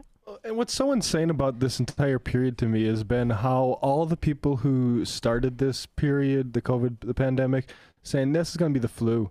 Or like Dr. Oz saying this is the panic attacks caused by worrying if you have COVID are actually going to kill as many people as coronavirus. And it's like, we don't, those people have just completely moved on to other ways of saying we're taking it, we're freaking out too much about it. And we have 750,000 people dead in this country. And that might be a low estimate. If you go by excess mortality, it could be close to 1 million people. And none of those people were saying 1 million people were actually on the table. They were making fun of any projection that showed even like 500,000 were going to die, as if that was too hysterical. And we're like there. And yeah, it's just drives me. It drives me crazy too, because there's just like such a lack of accountability that people have also just like given up on having any real memory of what people were saying a year ago, 6 months ago, 3 months ago, to the point where it's like, if it's not literal video, and even if it is, it might as well just be cast off into the ether, because like because we just have no way to, like, let's say, okay, this person was wrong on 9/11 and then they were wrong on the housing market crisis, but they've just been a fixture of our television for 20 years or a fixture of our pundit class for 10 years. It's just like, so the cumulative wrongness is never enough to stop really engaging with them as somebody who could possibly be right. People are just constantly taught to give them the benefit of the doubt, and like, oh, well, normally I don't agree with Tucker, or normally I don't agree with this, asshole at the New York Times, but this time, they're correct. And I want to be on the record as having been the one who figured out which time Nate Silver was correct. And then when he's not correct, everyone just starts to cycle over again. Right. It is analogous how people like Ron Johnson don't seem to care about mass casualty events. I mean, AIDS and COVID, very different things, obviously. Transmission is much different. A lot of people died with both, though. And they just, they to them, it's like, oh, it's just all a big hyped mess. None of these things are really that severe, even though millions of people have died from each. I mean, it's just incredible how they just, brush it to the side. Like, these things are no biggie. I think they would care more about COVID-19 if, like, the China virus narrative, that this is a problem that came from China, that is China's fault, and that we can hold quote unquote China accountable for, had been able to stick in people's minds the way we blame the entire Middle East for 9/11. And since that just was not possible, given the many reasons why it became clear that America was doing worse than every other country in the world at keeping people alive from COVID. Yeah, but what they do in that instance is just like militarily respond. Yeah, exactly. So like, maybe we could care more about the mass casualty event, like at the national level, in a way that like resembles people's familiarity with like what caring looks like, which always goes back to 9/11. That's why everything is always measured in 9/11s. Well, all deaths are always measured in 9/11s, because it was the last time people could really point to like a point in which, America seemed to have cared about a mass casualty event in a way that spurred action, even if that action was incredibly wrong and incredibly misguided and aimed at the wrong people. Americans still have nostalgia for it. And now, 8, 9/11s of people are dying a day, or were dying a day at the peak of this. But like, since it can't be blamed on a foreign actor that we can hold accountable and militarily, it's just like, well, what is American life really worth, right? If it's not a vehicle to invade a foreign power. Right. Maybe the military aspect is needed, but without that, I don't even know if that line of thought would work, because they have that with the vaccines, where they are constantly promoting how their hero president sent from God by God himself, Donald Trump, is the one who made these vaccines possible. They're all because of him. Yet we ain't taking them. They're tracking us with that shit. I mean, it's the same line of thought. Like, it doesn't really matter. They'll talk about one thing on out of one side of their mouth, and a complete hypocritical point out the other side of their mouth. Exactly. Regarding the IMs, guys, again, I'm sorry I lost the IMs from the first hour. If you had some comments on the interview, just write in again. Apologies. Al from Cincinnati says the Titanic musical at least had the stage tilt and sink. There's a Titanic musical? I didn't even know that. There's a musical about everything. They better sing the Celine Dion song. That's my only thought. Trashweed says, shout out to Book of Mormon, who also launched its Stars careers and therefore is to blame for Josh Gad. Hey, he's good as Olaf. I'll hand him that. I'll give him that one. I was about to say that's right in your wheelhouse, Binder. I saw Book of Mormon much after, and I was actually not expecting what I saw. I was like pretty shocked that this was a show that Broadway like made it to like mainstream Broadway and got like all the heralding awards and everything. I was pretty surprised. You know what I've been infinitely fascinated about recently? Spider-Man: Turn Off the Dark. Do you remember when that was a musical? I do remember that. I did not see it, but no one saw it really because it never like officially launched. It was just like stuck in previews for like a year and a half. But it was expensive though, even with the bad reviews. It was super expensive to go see. So someone died. No one died technically. A lot of people almost died. That guy survived. He just broke his back. Yeah. And then like the spider, which actually turned it into Batman the musical. That was a good one, maybe. No, but like, yeah, it was an expensive musical. Like, I just remember it because whenever I walked past where it used to be, I was like, wow, for like a decade, there used to be like a billboard that Spider-Man Turn Off the Dark here. And then it was just like, Harry Potter, the Cursed Child. And then they turned off the dark. Yeah.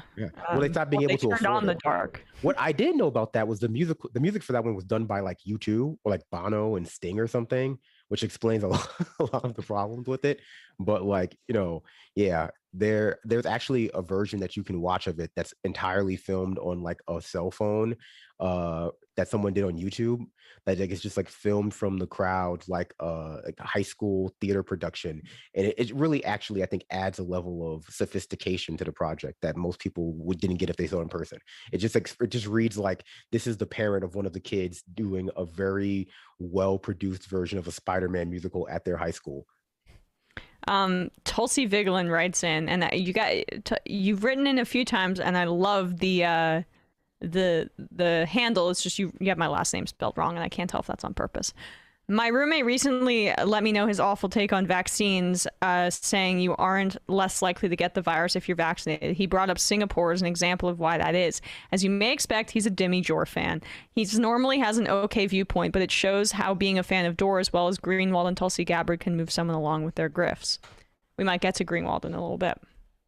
Yeah, I mean, with those like the Singapore stuff, like, and I don't know Singapore's off the top of my head what their numbers are, but you always have to compare them to a similarly populated U.S. state to see how bad their recent spikes actually are. Because people were saying, "Oh, look at Israel; they're super vaccinated and they're still having this spike." It's like, yeah, they were losing a fraction of the people like Georgia was, and right, so they're reacting to much smaller spikes in a way we just let them ride. And the populations where they're losing lives are largely the unvaccinated populations of Israel, who are the more orthodox and more conservative religious groups. Right, because as we know, another thing that we know is that this protects you from dying is very well. Rob from Dedham says, at the Celtics game last night, the crowd was late entering, but it was so cringy watching the ovation Enes Kanter Freedom got when he first entered the game. I've been onto his bullshit since he tweeted about a meeting with Jared Kushner in AIPAC and said he will always advocate for peace. He's never been critical of Israel and the apartheid state that exists there, nor their well-documented human rights violations. He is a useful idiot for the right at this point, and on Tucker he was effectively telling other players to shut up and dribble because the U.S. has freedom, literally at the same time the Supreme Court is on the verge of overturning Roe v. Wade. Did a lefty YouTube channel interview him recently? I literally saw it, and I'm not even being obtuse. Cantor? Yeah, I don't remember who did it. I don't know. Yeah, I mean, that's the thing is, and the Cantor thing, it's like he's had his own stuff with Turkey, right? So it's like it's literally hard to know if he's doing this because he's built relationships there. He has some sort of obligation to like people, like, right? Like, it's just a weird story that I hope goes away. Like, I'm sorry, Cantor, you're not doing it right. Pal, sorry. Oh no, I was wrong. That's just a video on him. Never mind. Just to follow up on Singapore, I always go to again, like, do a comparison between how a country's doing and how any state is doing. Guess Singapore has 5 million people. Guess how many deaths they recently spiked at November 10th. We're down now, but they spiked in early November at about 17 deaths a day. So like, really, yes, those places, you still have outbreaks and rises, even though the vaccine exists, but they are much, much smaller. I mean, this is so effing basic that it's really depressing that people like Jimmy Dore are misinforming their audiences so much that they don't understand this stuff. Coconut Bazooka says, read a study at the U of Minnesota site, quote, relative to uninfected patients, those recovered from severe COVID-19 younger than 65 years had a 233% increased risk of dying in the next year. So severe COVID under 65 years had a significantly higher risk of death. I mean, that's the other thing too. The long-term effects of COVID are unknown right now, and to treat those flippantly, especially when you see studies like, I think it's 1 in 3 people experience long COVID and mental health and other issues. I mean, please, we're seeing Dr. Oz talk about how people are having panic attacks in March 2020 just because people are so afraid of COVID, and that's the real epidemic here. No, there are actual tangible mental health effects from having COVID, especially when you have a strong large viral load that are completely being underplayed by those same factions. And just to remind, go ahead, Brandon. I was going to say fear is only useful to populace if it's, that the kind of fear that gets you shopping. So COVID fear is like fear that gets you to stay home and not shop, whereas like they want you to, rush off to the stores because of like a fake stock shortage to like go buy some more PS5s or something.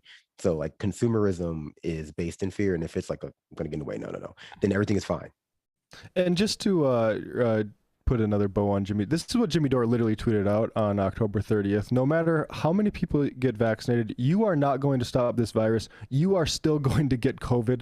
Everyone is going to get COVID. The vaccine does not stop transmission or infection. Mandates do not stop you from getting COVID. So you're going to get it. You're going to get it. And like it literally slows infections. It drops the infection rate. I don't know what else to tell you. And the idea that with the long COVID uncertainty, with anywhere from 10 to 30% of people coming down with symptoms that linger, and I forgot what the B was. B. We have the situation where we're mutating new versions of it, right? So like you want to slow the transmission. This is again basic stuff, but it's because he's corrupted by the need for YouTube attention money that he needs to continue to lie about it.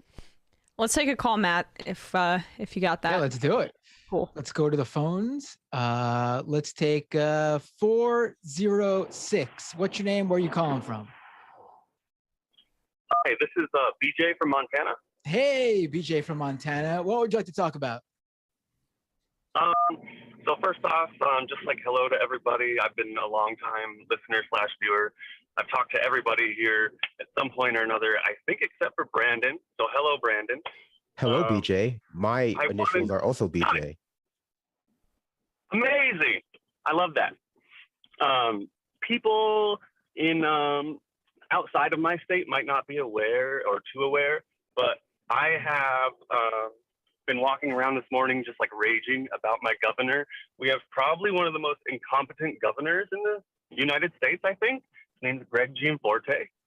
The guy who assaulted the guy who assaulted the reporter, Ben Collins. Yes, and I think that helped him. I mean, it was like the day before he got elected, so most votes had been counted, but I don't think that would have harmed his votes being taken. I just think that probably reinforced his base more than anything.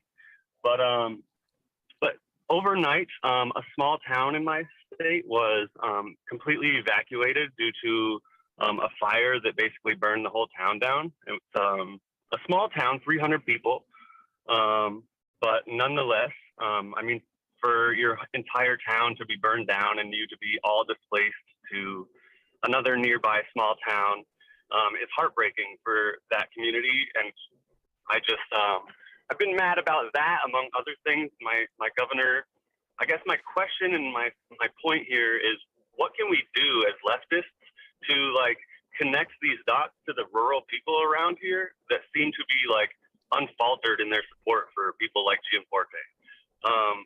It seems like all the culture war issues that seem to be kind of the only thing that he ever brings up are all they care about.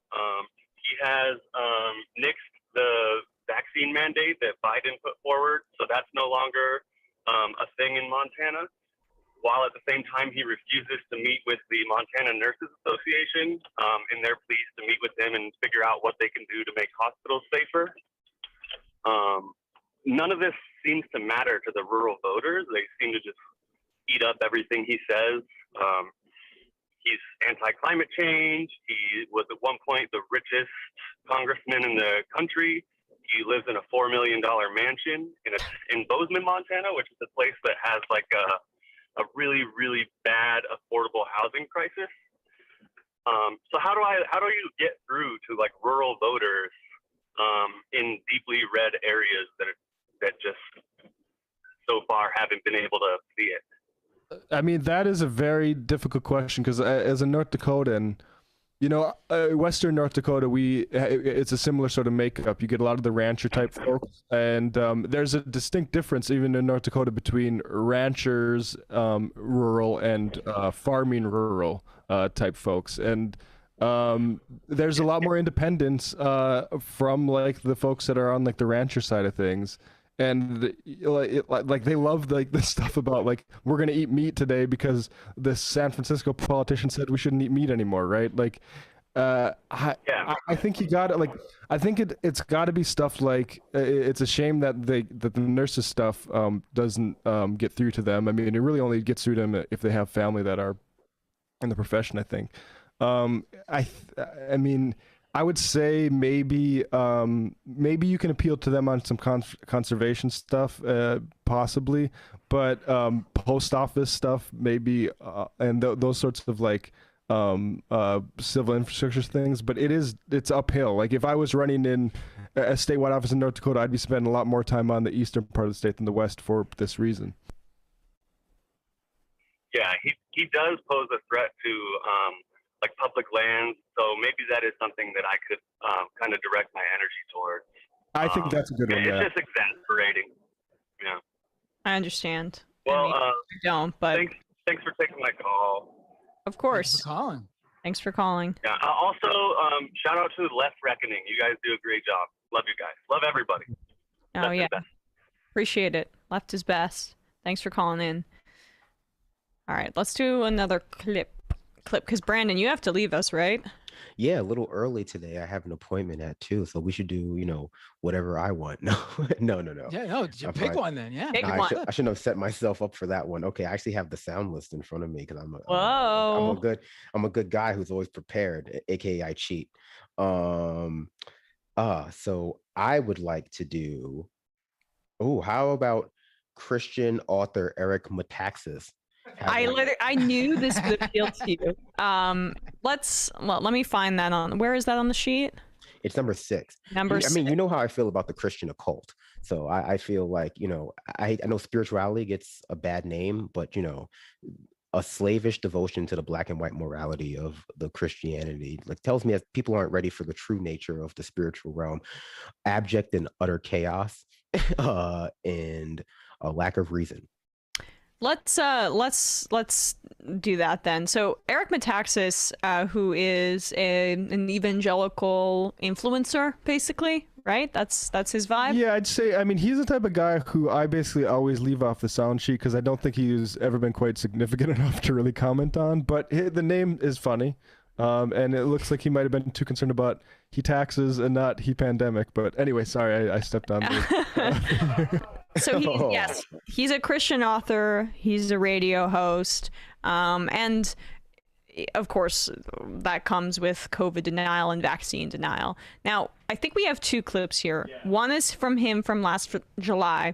Let's play that first, and then play what's happening currently in his life. The bottom line is, questions come up about the vaccine.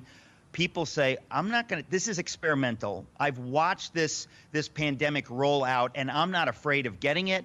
My kids aren't afraid of getting it. This is not a big deal for us. I'm not going to put some experimental thing in my system when we literally don't know what could happen. So no. I'm not going to do this.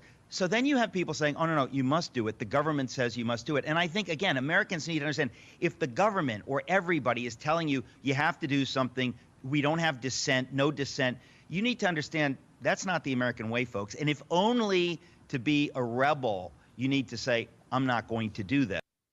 So that was in July, right? And that, I think, epitomizes a lot of the conservative mindset, which is essentially, if people are telling you to do it, especially those liberals, you gotta just rebel against it. They're the kid that when the parent says, don't you touch the hot stove, they smile devilishly and touch the hot stove, because like that's really what motivates it. That's why someone like Marjorie Taylor Greene or Boebert has resonance with that base, because they love triggering the libs by just not doing what they perceive the orthodoxy is telling them to.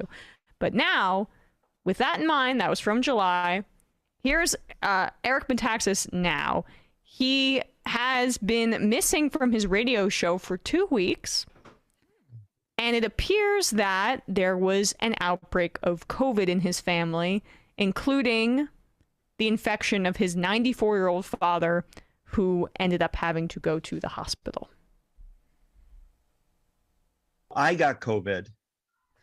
Suzanne got COVID. I don't know if she gave it to me or I gave it to her. But then she went to visit my parents and gave it to them. Oh. And my mother got it, and my father got it, and my current daughter, I won't use her name on the air, let's just say Hortense, my current daughter went to nurse my parents. So this has been the craziest time in the Metaxas family, folks. If you've been wondering where I've been, I have no idea where I've been.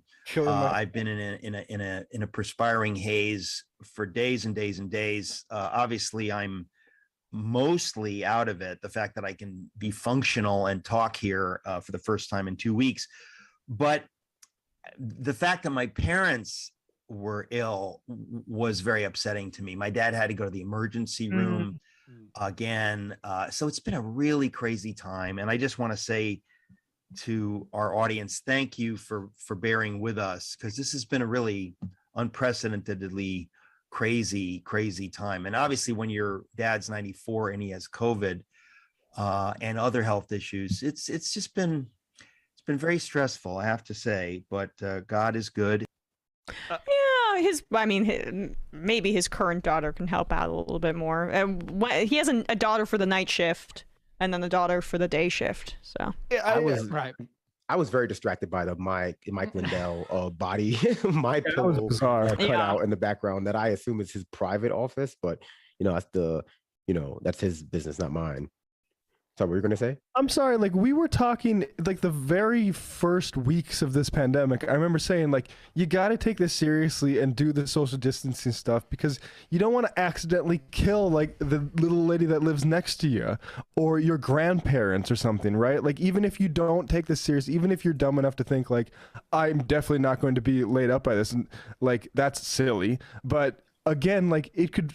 The problem is how transmissible it is to other people. This is not about an individual thing. It's public health. But it's so basic, but it is profound. And I'm glad that he's recognizing the profundity of it without having to like lose his dad, or because he's an idiot and didn't get the vaccine and didn't get everyone vaccinated. Like just.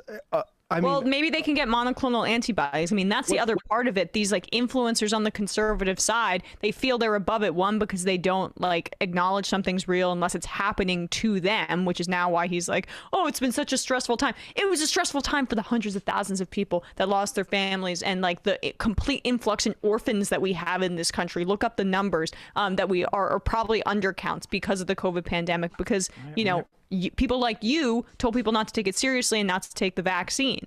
Like that, you might have really hurt your parents, if not killed them, just based on your.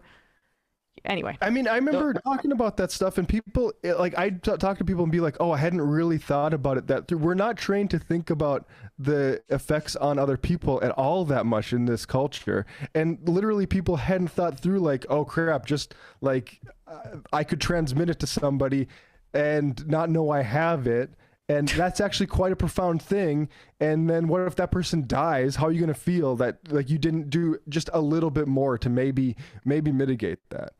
Well, yeah, I mean, the reason I picked this clip was because I think it's, in many ways profound how like this sort of attention, like pundit right-wing pyramid scheme has worked in the sense that like, yeah, in some ways, the people like this sort of like mid-tier right-wing pundit are taking their cues from the highest up, the sort of vaccine denialism of like the OANNs and the Newsmaxes and the, and the Fox Newses and the Tucker Carlson, et cetera, who are all vaccinated, in the same way that they will promote gun safety or like, when there's a gun violence event, they will say there's no need for any gun safety, but there's for sure like no guns allowed at the Fox News like building, unless you're like a police officer or in any events that they're at, probably because they know that it's not safe. And so what we're seeing now more so than usual with these sort of with this mass casualty event is how many people get like made casualties along the way of like this viewership who normally don't get able or who aren't platformed, who don't get a chance to like point out that, oh yeah, I believe that hype. And then it actually happened to me. No one thinks their grandparents are going to be the ones who catch COVID and die. And now I realize that it wasn't safe. And, oftentimes we don't get to hear these kinds of stories because it's, it becomes ironic. People say you should have sympathy for them. They argue about whether it's funny or not. Like funny or not, it's just my largest conspiracy is that like we're like Americans are taught to be like, I'm willing to die to go to Applebee's. And then when they actually die because they got sick at Applebee's, it's like everyone just laughs. Because like, yeah, it is kind of funny to be willing to die for something as stupid as getting your hair cut because of like a very abstract concept of freedom. And, the right wingers like Tucker Carlson, who told you not to get like vaccinated or who hinted that it was dangerous, they're not going to platform you once you've gotten sick and died or your family got sick and died. They're going to just like shuttle you off into those, like that sort of like 100,000 or 800,000 or 1 million people who've died just because they weren't virile enough or because they, or rather even more so now with the proliferation of conspiracy theories, like you didn't even exist. A lot of people are like following in these footsteps of like right-wing content creators that are just going to deny that they ever basically existed once they've died of COVID-19. And that's just, it's a little sad that we have let things go this far, but I don't know if there's a way to extricate them from that situation without them coming into full contact with the COVID virus at this point, because they've just been allowed to exist in this silo. Yeah. Sorry for ranting there for a little bit. That's spot on. No, spot on. You're allowed to rant when you got great points like that. I was just thinking about my favorite, people probably aren't too familiar with this guy, but my favorite Eric Metaxas moment. And that was earlier this year when he was speaking to Mike Lindell, when Mike Lindell was promoting that he was going to have his own free speech social network, which never launched. Do you guys remember this? That he was talking about how frank speech was going to be this free speech social network. So we went on Eric Metaxas' show and he tells him that his free speech social network is not going to allow cursing. There'll be no pornography allowed, all the things you'd usually expect from a free speech platform, all these things that are banned. And Eric Metaxas, hearing all this stuff, replies to him, "That sounds so puritanical. I love it." It was just too fun. It was just too fun. No, that I think Binder, that element, you see that in Crowder too. Like they have to hide that they're just Puritan freaks underneath, and they have to act like normal people, but they're really like not comfortable with society. Well, I mean, the weirdest thing is that their teenage and early to mid-20s fan base of disgruntled white males would hate these guys if they knew that shit, because they're all about the edgelordness of the internet and like 4chan and all this crap. Yet they go to these guys to own the libs without realizing that these guys hate everything that you claim to be about. Like, that's the flip side of like them not feeling comfortable in society, right? Like they can have this cathartic release of calling or saying the N-word or racial slurs or misogynistic incel garbage online. Anti-women jokes. And then at the same time, they can publicly have this face of purity, which allows them to like, feel superior and have some sort of agency in the world. I don't know. I mean, that's kind of what evangelical Puritan, that's what, I mean, we're not breaking any new ground here in that area, because like part of this was just like some of the atheist critiques you saw in 2007 or whatever, but that is religion. Well, I mean, I think that I think that they're right in the sense that they are incredibly puritanical. But I think in America, we teach the Puritans as people who came to this country to escape religious oppression, and we don't really teach that like their definition of religious oppression is that like they're no longer allowed to oppress other people because of their religion.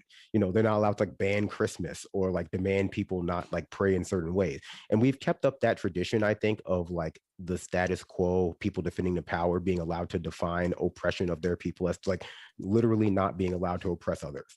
Like, you're no longer allowed to, sexually harass women. And so they go, well, that's just taking my freedom away. And, we allow them to abstract what that freedom is to just be like, oh, a choice, or like, the way things used to be, when it's really just like, well, you wanted to be able to like be the only person viable for a promotion at your office that's like a straight white male in the country. And that's like, that's not being oppressed. That's just having, standard shift over time. Yeah, it's when you're the main character in every story that you think of, you're like, every small inconvenience feels like, I don't know, mountains. I know, I agree with that. I know, I just think that we can't, and this is, I think, where my definition of centrism differs from some people, as like not necessarily a left, middle ground between left versus right, but like entirely defined by, your position of comfort within the status quo, and how when you privilege people who are like reacting to like things changing because it makes them scared or because it makes them, anxious about those things. We only really platform like, the suburban housewife mom archetype who are going to inherently feel anxious about things that they've been, socialized to feel anxious for, while the rest of us are expected to like, in many ways, treat that anxiety as though it's inherently valid because the population is coming from is highly valued. When, at the end of the day, no one can afford to be like a suburban housewife anymore. Yeah, well, and centrists also, they want to, they get off on like the feeling of comfort of being the most reasonable because they never take a stand in any way. Like they are at they perceive themselves as the safest position, and then assign abstract rationality to that because like it allows them to, I don't know. Well, I agree. I think that the disaffection people feel from like, from the material concerns, or rather the fact that people feel insulated, centrists specifically feel insulated from like the material concerns that, people who are like interested in like real change in this country, like criminal justice reform, housing reform, economic reform, just broadly speaking, they feel insulated from that, and that disaffection makes them feel objective. But just like the people who are listening to Tucker Carlson about not getting vaccinated, or like that line of pundits lower than Tucker Carlson not getting vaccinated, like once you fall out of that centrist class of like being a tech worker in New York City, and you find yourself falling into like the low wage worker class, which happens more and more as the middle class shrinks, the media just becomes less and less interested in your story, and you find yourself becoming less and less important. And like, most people are just conditioned to think that's never going to happen to them because they're winners. Yeah. Yeah, I mean, all that stuff is completely accurate. It was such a great discussion. I don't know how we got there from insane right winger, but the Puritans of yeah, there we go. By the way, Brendan, it is so puritanical. I love it. Yeah, we got. I'm gonna jet a little early, so enjoy the rest of the show, guys. Good luck at your appointment. I hope everything's okay. It was boring. Don't worry. Okay, cool. See you, Brendan. See ya. Peace. Later. All right. Now, we decided that does Matt feel comfortable? He does feel comfortable. He Okay. feels eager, in fact, I think. I said that we should allow Matt to go off on this, but maybe both Matts here. I'll take a back seat once Brandon left. Oh, you're talking about the that Greenwald Brazil story? Oh, let's do this. I'm excited. Go off, Kings. So, Matt, you gotta get it, Matt. You gotta get on the camera for this, buddy. Come on. Okay, fine. Bradley. Yeah, okay. Hold on. We got to do it. Well, why don't I take a call while Matt gets himself set up? Yes. All right. Let's go to the phones. And let's go to 240. What's your name? Where are you calling from? 240. What's your name? Where are you calling from? Oh, I think I hear you. Hello? All right, I'm gonna have to hang up. Call back and I'll take your call right away if it's a tech issue. Let's go to 667. What's your name? Where are you calling from? Hey, this is Mark from Baltimore. Hey, Mark from Baltimore. What would you like to talk about today? Did you guys talk about Dave Chappelle going into the high school and ridiculing the kids? I don't know if this show did. Emma, did you guys talk about Dave Chappelle getting into it with a bunch of high school students? It was a high school, right? No. Yeah. Yeah. Tell us. What I thought was so funny. Yeah. Go ahead. He went to a high school to basically tell kids that, I don't know, they don't know anything about comedy. And like when people were explaining, some kids were saying how they were offended by what he said. It was like, young man, you can't make one of the decisions that I make every day, like the thousands of decisions I make. But somebody had a funny comment about it. It was like, it's like his new bit. Like he's going to go to middle school next and then ridicule those kids, go to elementary school. And Matt would remember, like 2 Halloweens ago, during the Ken and Ken show, Sam did something where he was talking to like his son in elementary school about climate change. So Sam's already got that covered, I guess. But yeah, just what I wanted to mention. Yeah. I mean, I saw that story when it came out earlier. Yeah, I think it was like it's where he graduated from or something. So he went to the school and a bunch of students had complained about it because of his comments in the Netflix special. And then like, he started like, he started like riffing on like high school students. It's so very weird, very weird. He had like, it was an auditorium thing. And like, he had all the kids take their, like, they couldn't bring their phones in. They had to lock their phones away so they couldn't film anything. And like all this, I don't know, very controlling stuff. So that way he could keep everything his, perspective of what happened, I guess. But right. I mean, he could have defended himself to these high school students without mocking literal kids, like literal children. Like he shouldn't have gone after them like he did. Very bizarre, very weird. But hey, I mean, that's proof to me that you're very sure of yourself. When you feel like you got to mock a bunch of literal kids, I mean, maybe you're not in the right place. I mean, he's definitely talented. Like you mentioned, like he's so talented more than everyone else there. But like, yes, he's a very talented comedian, but doesn't mean he can still be wrong about something or be an asshole about something. He's comparing himself to a bunch of people who haven't even had a chance to do anything yet. So who knows? There could have actually been a more talented comedian in that audience. We don't know. Yeah, maybe in a few years we'll know. You'll get there, but right now you're not as good as me, type of thing. Yeah, so bizarre. But thanks for the call. Yeah, I don't know what's going on with him. Weird. He's out of touch. That's the situation.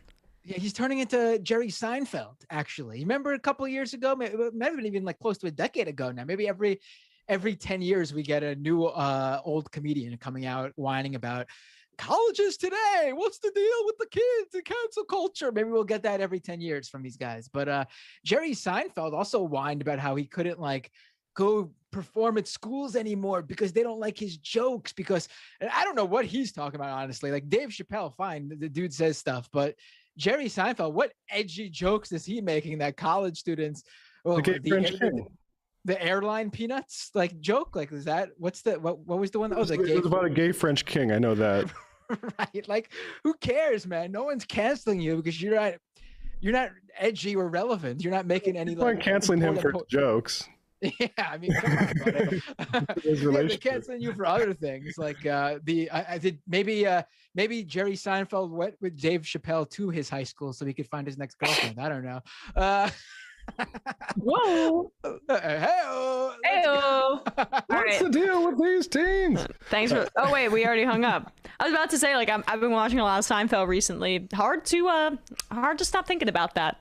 I tried to watch Seinfeld when I first moved to New York, and I got to like the season 3 where everyone says it's good, and they have like 3 episodes where they're down with his parents, and it's really I thought it was unwatchable. And then I got to the episode where they're stuck in the parking garage, and I'm like, this is not a good show.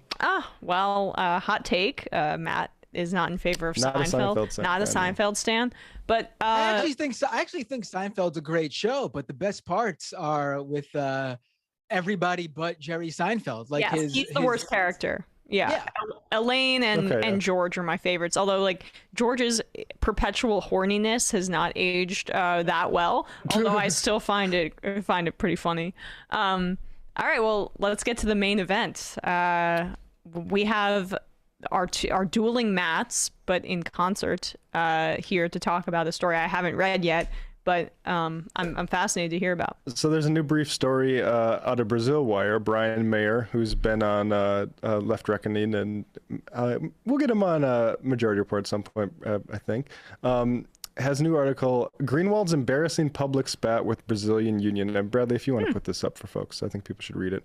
But this is, I think, characteristic of I would call I think I've been in arguments with Glenn Greenwald most recently about Jimmy Dore. Glenn didn't want to say whether he endorses Jimmy Dore's views on vaccines, but he didn't want to call me a hypocrite for... he also was fighting with Sam over just like a clear joke and didn't want to address any of the substance about the vaccine stuff, but whether or not Sam was being sarcastic or not. And look, it's one thing to like go after YouTubers and that sort of thing, go after people who are Twitch people for implying that Michael Tracy doesn't get it often. But I do want to say that going after unions is a little bit of a different grade. So here's what Brian Mayer writes. It all started on the Flow podcast, sitting with his husband, Glenn. David Miranda, one of 10 members of Brazilian Congress from PSOL, the Brazilian Socialism and Feminism Party, announced they had convinced U.S. tech billionaire Jack Dorsey, I believe. I think this is Jack Dorsey. We also should say it's a different level when Glenn is fighting or has crossed a bridge with the left in Brazil, as opposed to the cultural critiques of the left in the United States. The right-wing Glenn hasn't made his appearance on Glenn's Portuguese language tweets until, I guess, maybe this moment now. So Jack Dorsey to donate 1.2 million towards the renovation of public sports facility in I can't pronounce that, the Rio de Janeiro favela where Miranda grew up. Greenwald then announced that they were looking for donations for similar projects in the South Zone favelas of Vidigal and Rochina. It was important, Miranda added. Now this is where it gets tricky. It was important, Miranda added, because, quote, we can't depend on the state to do this. It isn't doing it. On Twitter, PSOL-affiliated Marxist history professor Humberto Matos said it was troubling to see a U.S. libertarian billionaire sponsoring a congressman from a socialist party. Glenn responded, asking why it was worrying that David got unrestricted funding to renovate public structures in the favela where he grew up, where family members still live. Would it be better to leave them without resources, he said. That is also troubling. Of course, we know that's troubling. Then I think this is the point that, of course, everyone on the left would make, a socialist. Glenn claims to be familiar with some. Then Sin de Petro ES, the Espirito Santo State Petroleum Workers Union jumped in. What is really worrying is to see David justifying this on Flow with the idea that you can't rely on the state for social transformation. Mm-hmm. To see a federal congressman use such a depoliticized line of thinking borders on the ridiculous. Why is he a congressman then? And then Greenwald said the fact is that the state is ignoring the residents of the favela. That is not the issue there. The issue is that this extra idea, as the person said, because Glenn's going to say, you're too focused on philosophy. Well, why is the philosophy of you cannot rely on the state to do this in there at all?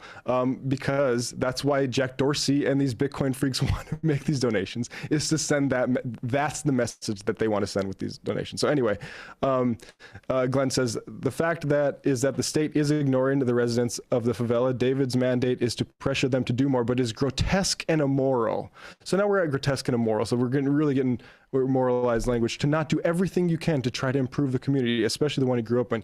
It's easy to say you don't care. Cinda Petro ES answered, this isn't the issue, Glenn. The issue is you trying to justify a personal action with depoliticized rhetoric that shows David doesn't have any real perspective of anti-capitalist transformation of society, which is PSOL's mission. Glenn, I'm going to read a lot of this because I think Brian Mayer, and people should check out the Brazil Wire post here, but I like Brian's editorializing. I appreciate it. Then Glenn, who allegedly made 2,500 100 times the Brazilian minimum wage while working for tech billionaire Pierre Omidyar at The Intercept, tried to pull the Fox News elite leftist card on a labor union representing thousands of petroleum platform workers. I mean, he's only got so many. He got his wires crossed. Yeah, exactly. He was too in like I'm going to critique MSNBC mode, and he forgot that he was in talking to Brazilian. I think this is lazy pattern recognition.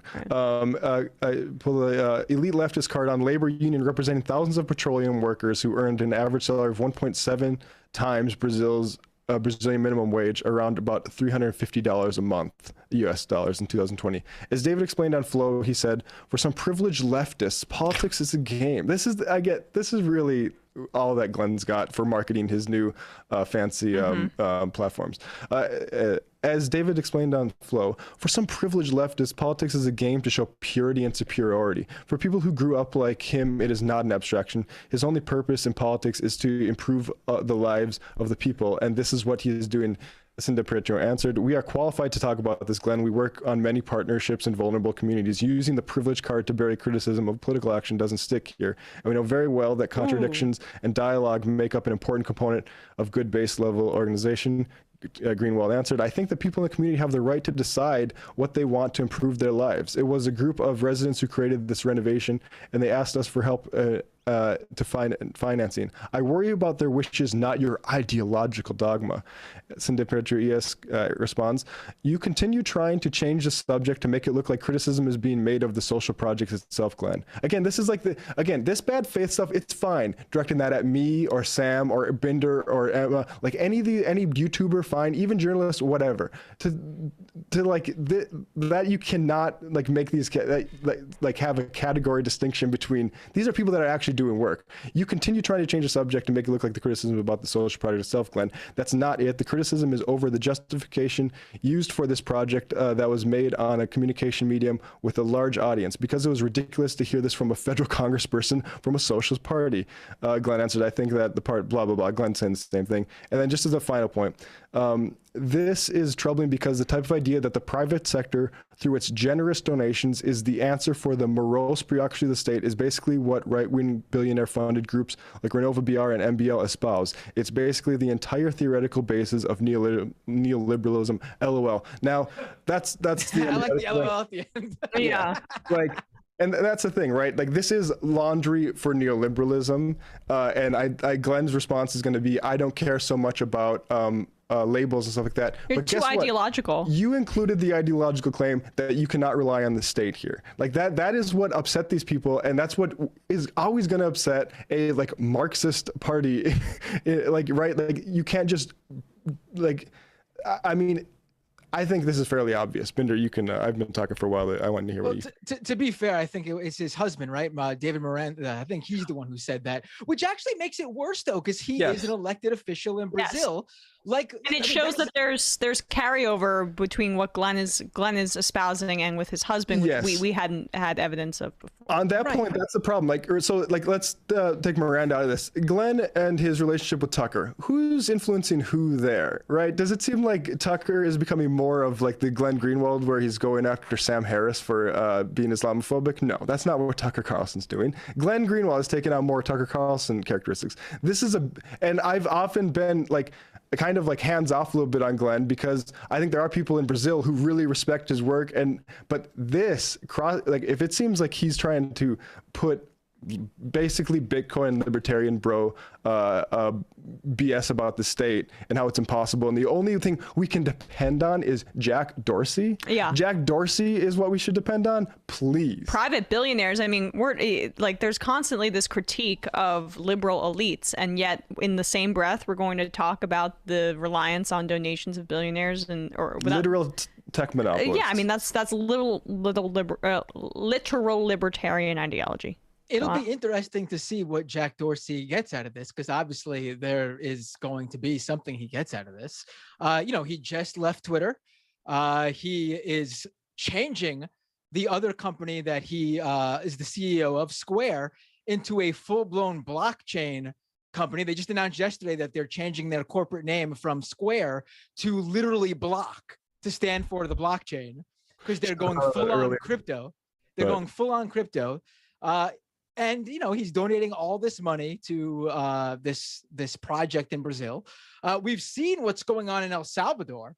Can I just on this project in Brazil, do you think he would be making this donation if he couldn't avail of Glenn Greenwald as a marketer for his just the benevolence of his donation?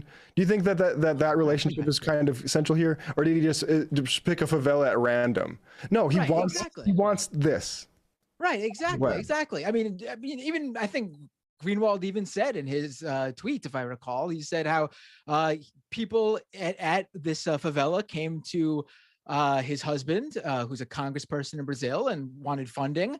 And I don't know if Dave Miranda has Jack Dorsey's telephone number, but it wouldn't surprise me if Glenn Greenwald did.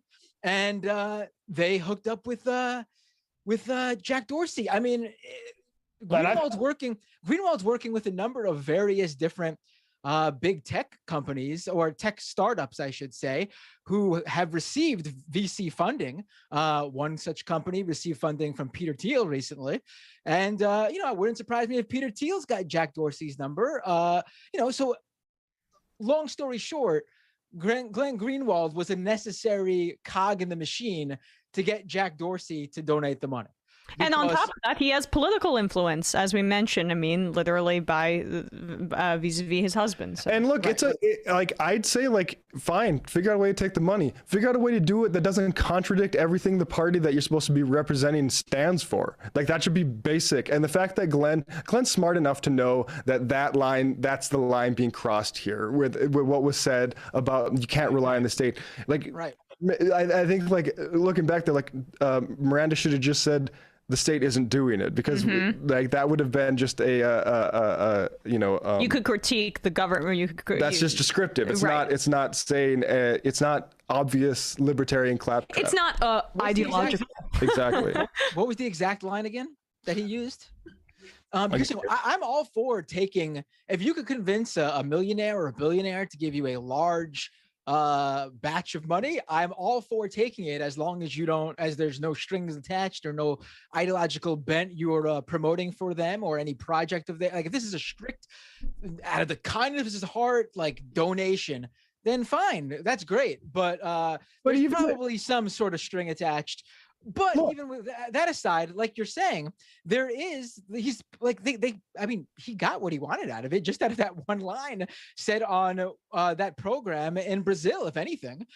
He basically said this wouldn't happen without someone like Jack Dorsey. And I'm sure if Jack Dorsey wants to create his own El Salvador, his own Bitcoin beach in Brazil, he'll be able to use this project as proof that he cares about the Brazilian people. And this isn't something he's doing for his own, to line his own pockets or push or promote something that he's monetarily invested in. He'll just claim that, look, I donated this money to this favela because I really care. I mean, we're seeing this happen in El Salvador without any the furnishings that it's out of the kindness of their heart, or we're seeing what's going on there. It's on the streets in El Salvador right now. And, it's not a successful project for the people that this is supposed to help.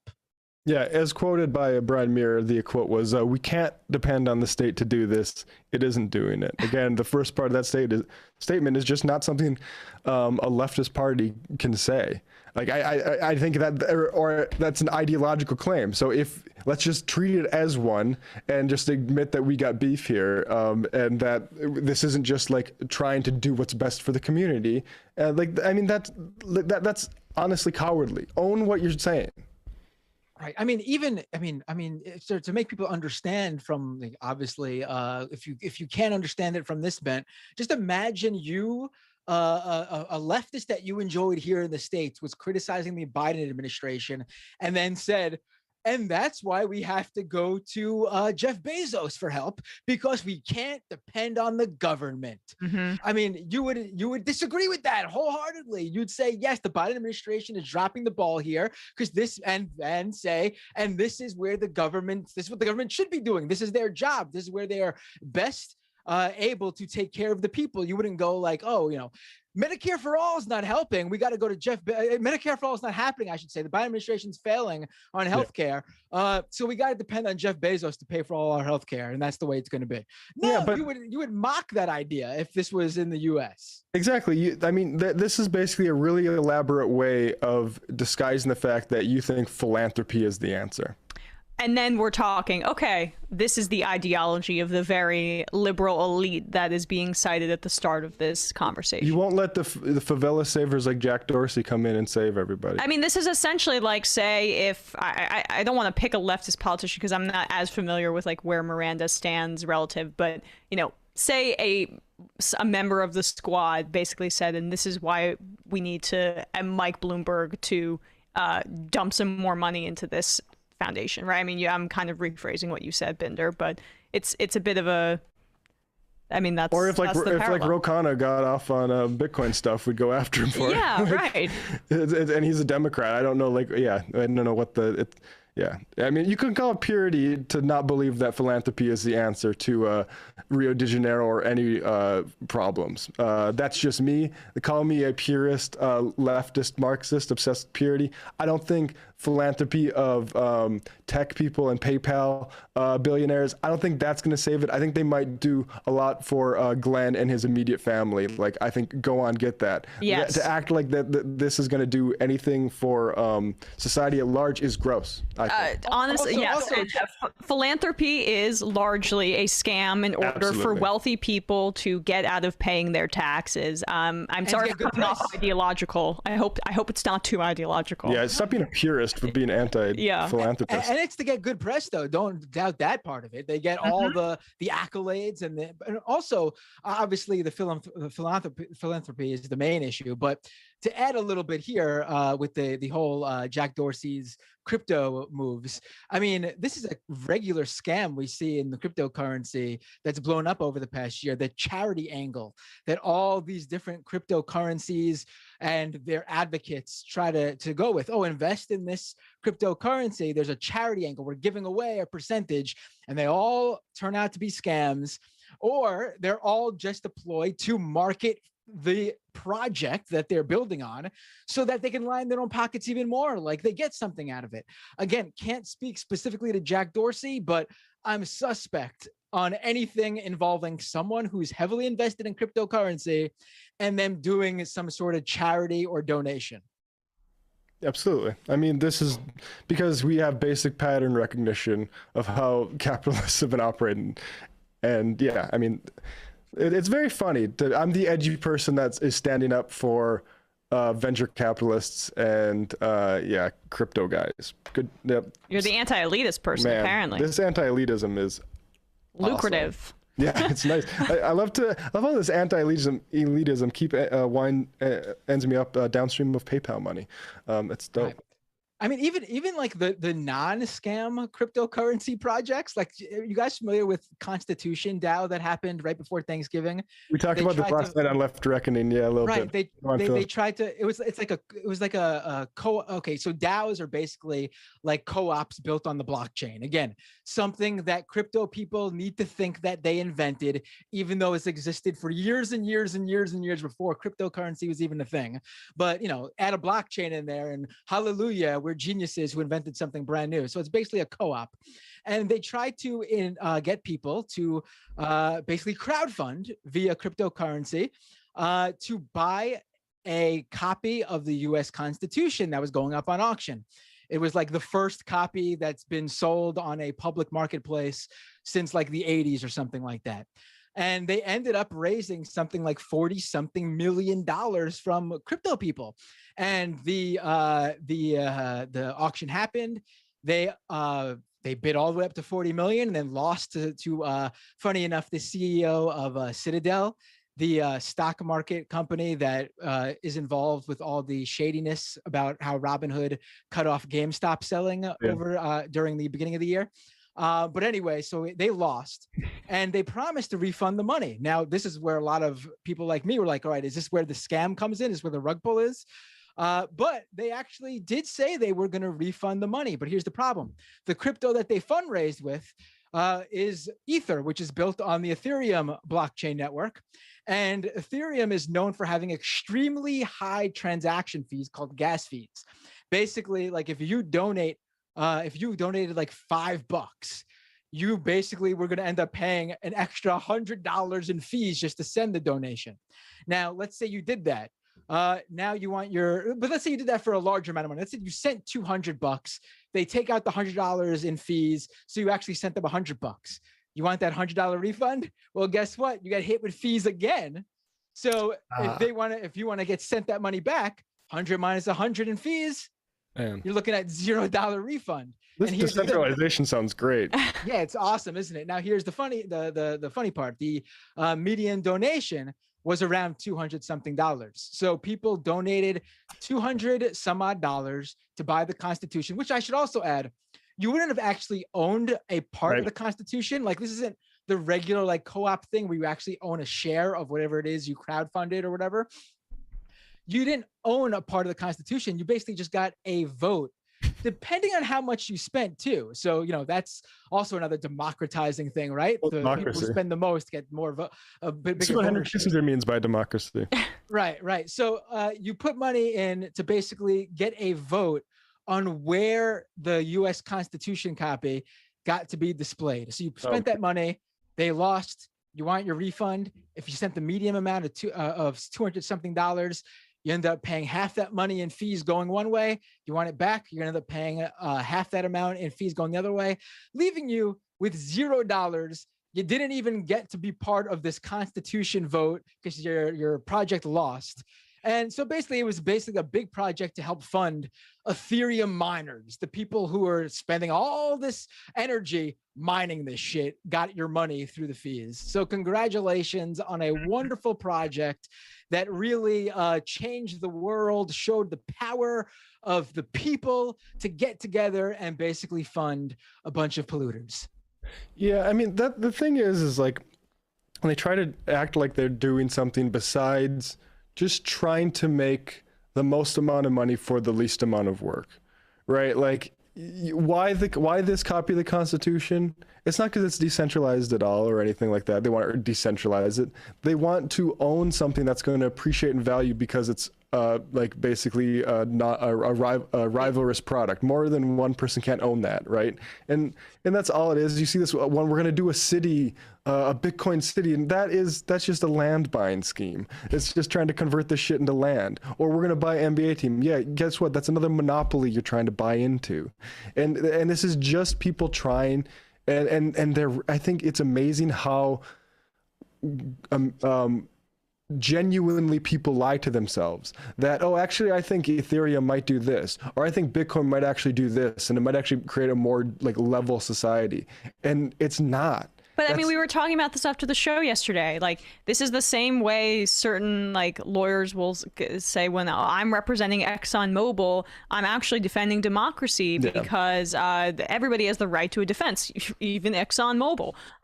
But it's a way for people to work backwards from their own greed for like, I don't know, purposes that make them feel like they're contributing to the society. Yeah, and I do want to add though that like in these crypto projects specifically, like, and you could probably extrapolate this to larger things too outside of cryptocurrency, other investment schemes and make money schemes.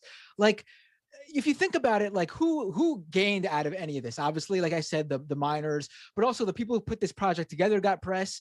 You had some big funders who sent hundreds of $1,000s, maybe even more than that, in the crypto world. What did they use this for? To promote their own crypto project bullshit. You had Coinbase, a stock market traded company, the biggest crypto exchange, got in on this and started tweeting, and who knows what else they promoted this shit, telling people, oh, if you're interested, you should check this out. Of course, you can buy Ether through Coinbase, and they get a nice little fee. And they also had to make sure to put in their promotion of it, this is not financial advice, because of course it isn't. Everyone had their own shit to promote when they had the big money to put in. They got something out of it. But that median amount of $200 something, that's not the big money players in this. That was just like probably not like poor people, but probably like, you know, modest income type people, middle class type people who wanted to like just get be a part of this because they bought what was being sold to them, a chance to be part of history. And, you know, they're the ones who lost out. Like, this is how this scam goes on and on and on and on. They make these small players, these little people, feel like they're big players by saying, hey, you could get in on this with us. But behind their backs, they're wheeling and dealing on the side with each other. I did another story about this on my Twitch channel the other day, where basically YouTubers, Mr. Beast and what's his face? The guy who did the Japanese suicide forest thing. I'm having a mental block right now. Logan Paul. They did a YouTube, they were doing a YouTube segment, and they just basically live on air without realizing it, I assume, told how they took part in a big NFT manipulation where Gary Vee, the internet marketing guru, called up a bunch of these high profile creators and big money tech people and had them all buy into an NFT project just before it popped big. And they were saying live on air how they all bought in at the same time with Gary Vee, because Gary Vee told them to. And then they all sold around the same time and made like 30 times their what they put into it. And then they took all that money and put it right into Gary Vee's project, NFT project, because again, that's what Gary Vee told them to do. And now Gary Vee's project is blowing through, you know, his little NFT doodles are getting bought up for like tens of thousands of dollars. And who gets told about this stuff before it blows up? Mr. Beast and Logan Paul. Who gets left with the bag buying this shit? People who think, oh, look, it's going up. Logan Paul and Gary Vee and Mr. Beast are telling us to buy this. Of course, months after they bought at the lower price, we're going to buy in now. And then right when that happens, guess what? That's when it's going to all tank and you get left with the losses. That's how this shit always works. It's pump and not dump, part of the club. Yeah, it's not as complicated or as like revolutionary as they portrayed. It's a multi-level marketing scheme and pump and dump. Guess who's saying this? What are the strongest NFT Discord communities? Drop a link, I might come say hi. There's another one. 2021, the year of the NFT. Agree or disagree? That is Jordan Belfort, the Wolf of Wall Street. So that is severely bought in on the punk ones, the little like punk guys, and he will CryptoPunks, CryptoPunks, and he will be offering his own series of Wolf of Wall Street NFTs, which I'm sure people will really love to buy. And I mean, what a great store value that you put $10 million in that, and that's definitely gonna be $10 million, 10 years from now. That is definitely a great example of someone who's fighting for a more equitable future for us all, isn't it? Yeah, I mean, 100%. Unbelievable. All right, well, I'm glad we leave it on just for my mic. Right. By the way, I should add, because people I can see in the chat are saying, oh boy, Matt Binder could go on forever about crypto. This happens on my show, Doomed, all the time. So I've said it on my show. I'll announce it here. I don't have a exact time frame, but it'll be in the coming weeks. I'm starting a second show that'll be just about cryptocurrency, NFTs, and blockchain. Yeah. That's so exciting. Matt said that he's starting a second show based on crypto. Yeah, it'll be all crypto talk. That's a great idea. That's a great idea. There's some, I'll say this, there are some great crypto critics out there who are doing great writing work, but there is a complete lack of anything in video and audio form in terms of like people who are not promoting this shit. You look it up on YouTube or on on audio, you'll get some great, every now and then some great videos or whatever. But in terms of like a dedicated show, I think there's a huge gap there. Just all people promoting this shit, and I think it's so dangerous. And I could go on about it forever, so I will on this show. That's great, Bender. I mean, we definitely got to get you on at least Left Reckoning to talk about that, because I agree. There is nobody who does that, really. I can't wait to hear what it's called. I have a tentative name. Maybe I should. I'm probably going to go. Message us, just because I'm kind of curious. I'll message you. I won't unveil it yet, but I'll message you. Yeah. Okay, cool. All right, we do not have any more time for calls. I'm sorry, I'm hanging up. Unfortunately, but I mean, I think that discussion was well worth it. So appreciate it, guys. All right, we're gonna read like a good amount of IMs. I'm not going to put a number figure on it, and then we are going to say goodbye. Al from Cincinnati says you can see prototypes of the current scams in the sorry, wow, there's a lot of IMs coming in the old Reddit threads. Where did it go? Especially the Dogecoin NASCAR saga. Jinzo B says, Binder, there was a great piece in Biz Press a few months ago, forgot where, about crypto in Africa. Try to dig it up. Entroma says he's one of the largest YouTubers calling out scams in that space, and I bet he would be willing to work with Matt. Who are you talking about? Oh, sorry. CoffeeZilla. There were two separate IMs for. I've actually talked with him for when I did that series over the summer for Mashable about all the influencer-backed scam coins. He was really good on that. He's one of the examples of someone doing great work about the crypto scams on YouTube. But I think he sort of he's good at calling the scams out, but I think he's lacking in the political analysis of it. But in terms of actually like unveiling the scams, he's great on it. Oh, I like that, Matt. I got your potential name. Coconut Pistol. Seinfeld just can't wrap his head around that society has grown and his jokes aren't really funny to people who weren't adults in the 90s.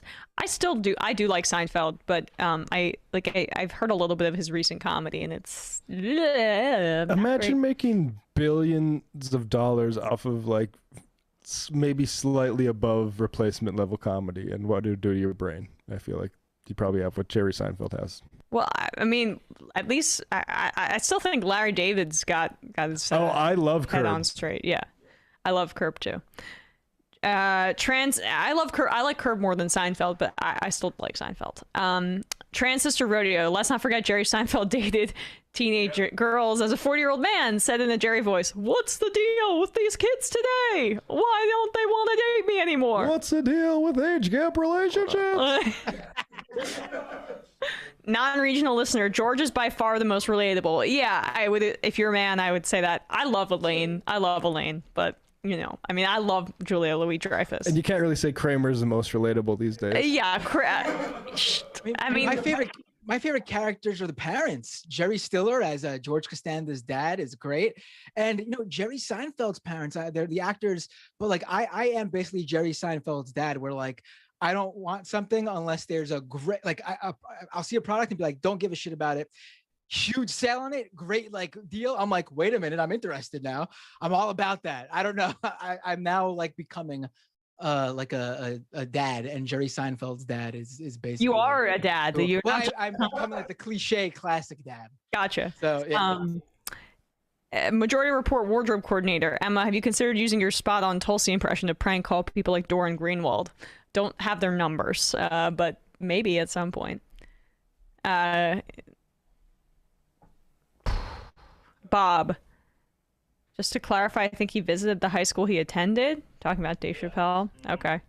Aaron is not cool. I know I probably can't get a shofar, but my fiance is Australian, and we haven't been able to return since 2019. Finally landed in Sydney yesterday. Anyways, listening to y'all at 6 a.m. while exporting a project for my NY clients. Aaron is not cool. Can we get a Matt shofar? Beautiful. All right, we're going to do 5 more. Mom Zombie. Also, I'd like to see an Majority Report hockey jersey for sale, by the way. Yeah, I mean, I need to create like a burner for sports, because I tweeted out like a widely circulated boner Pikachu meme last night about the Rangers. It was not well received. I'm surprised that I deleted it. Like, because I also tweet a lot about sports, probably more than my followers like, but I have a fraction of the Twitter followers you have, so there's probably a lot less.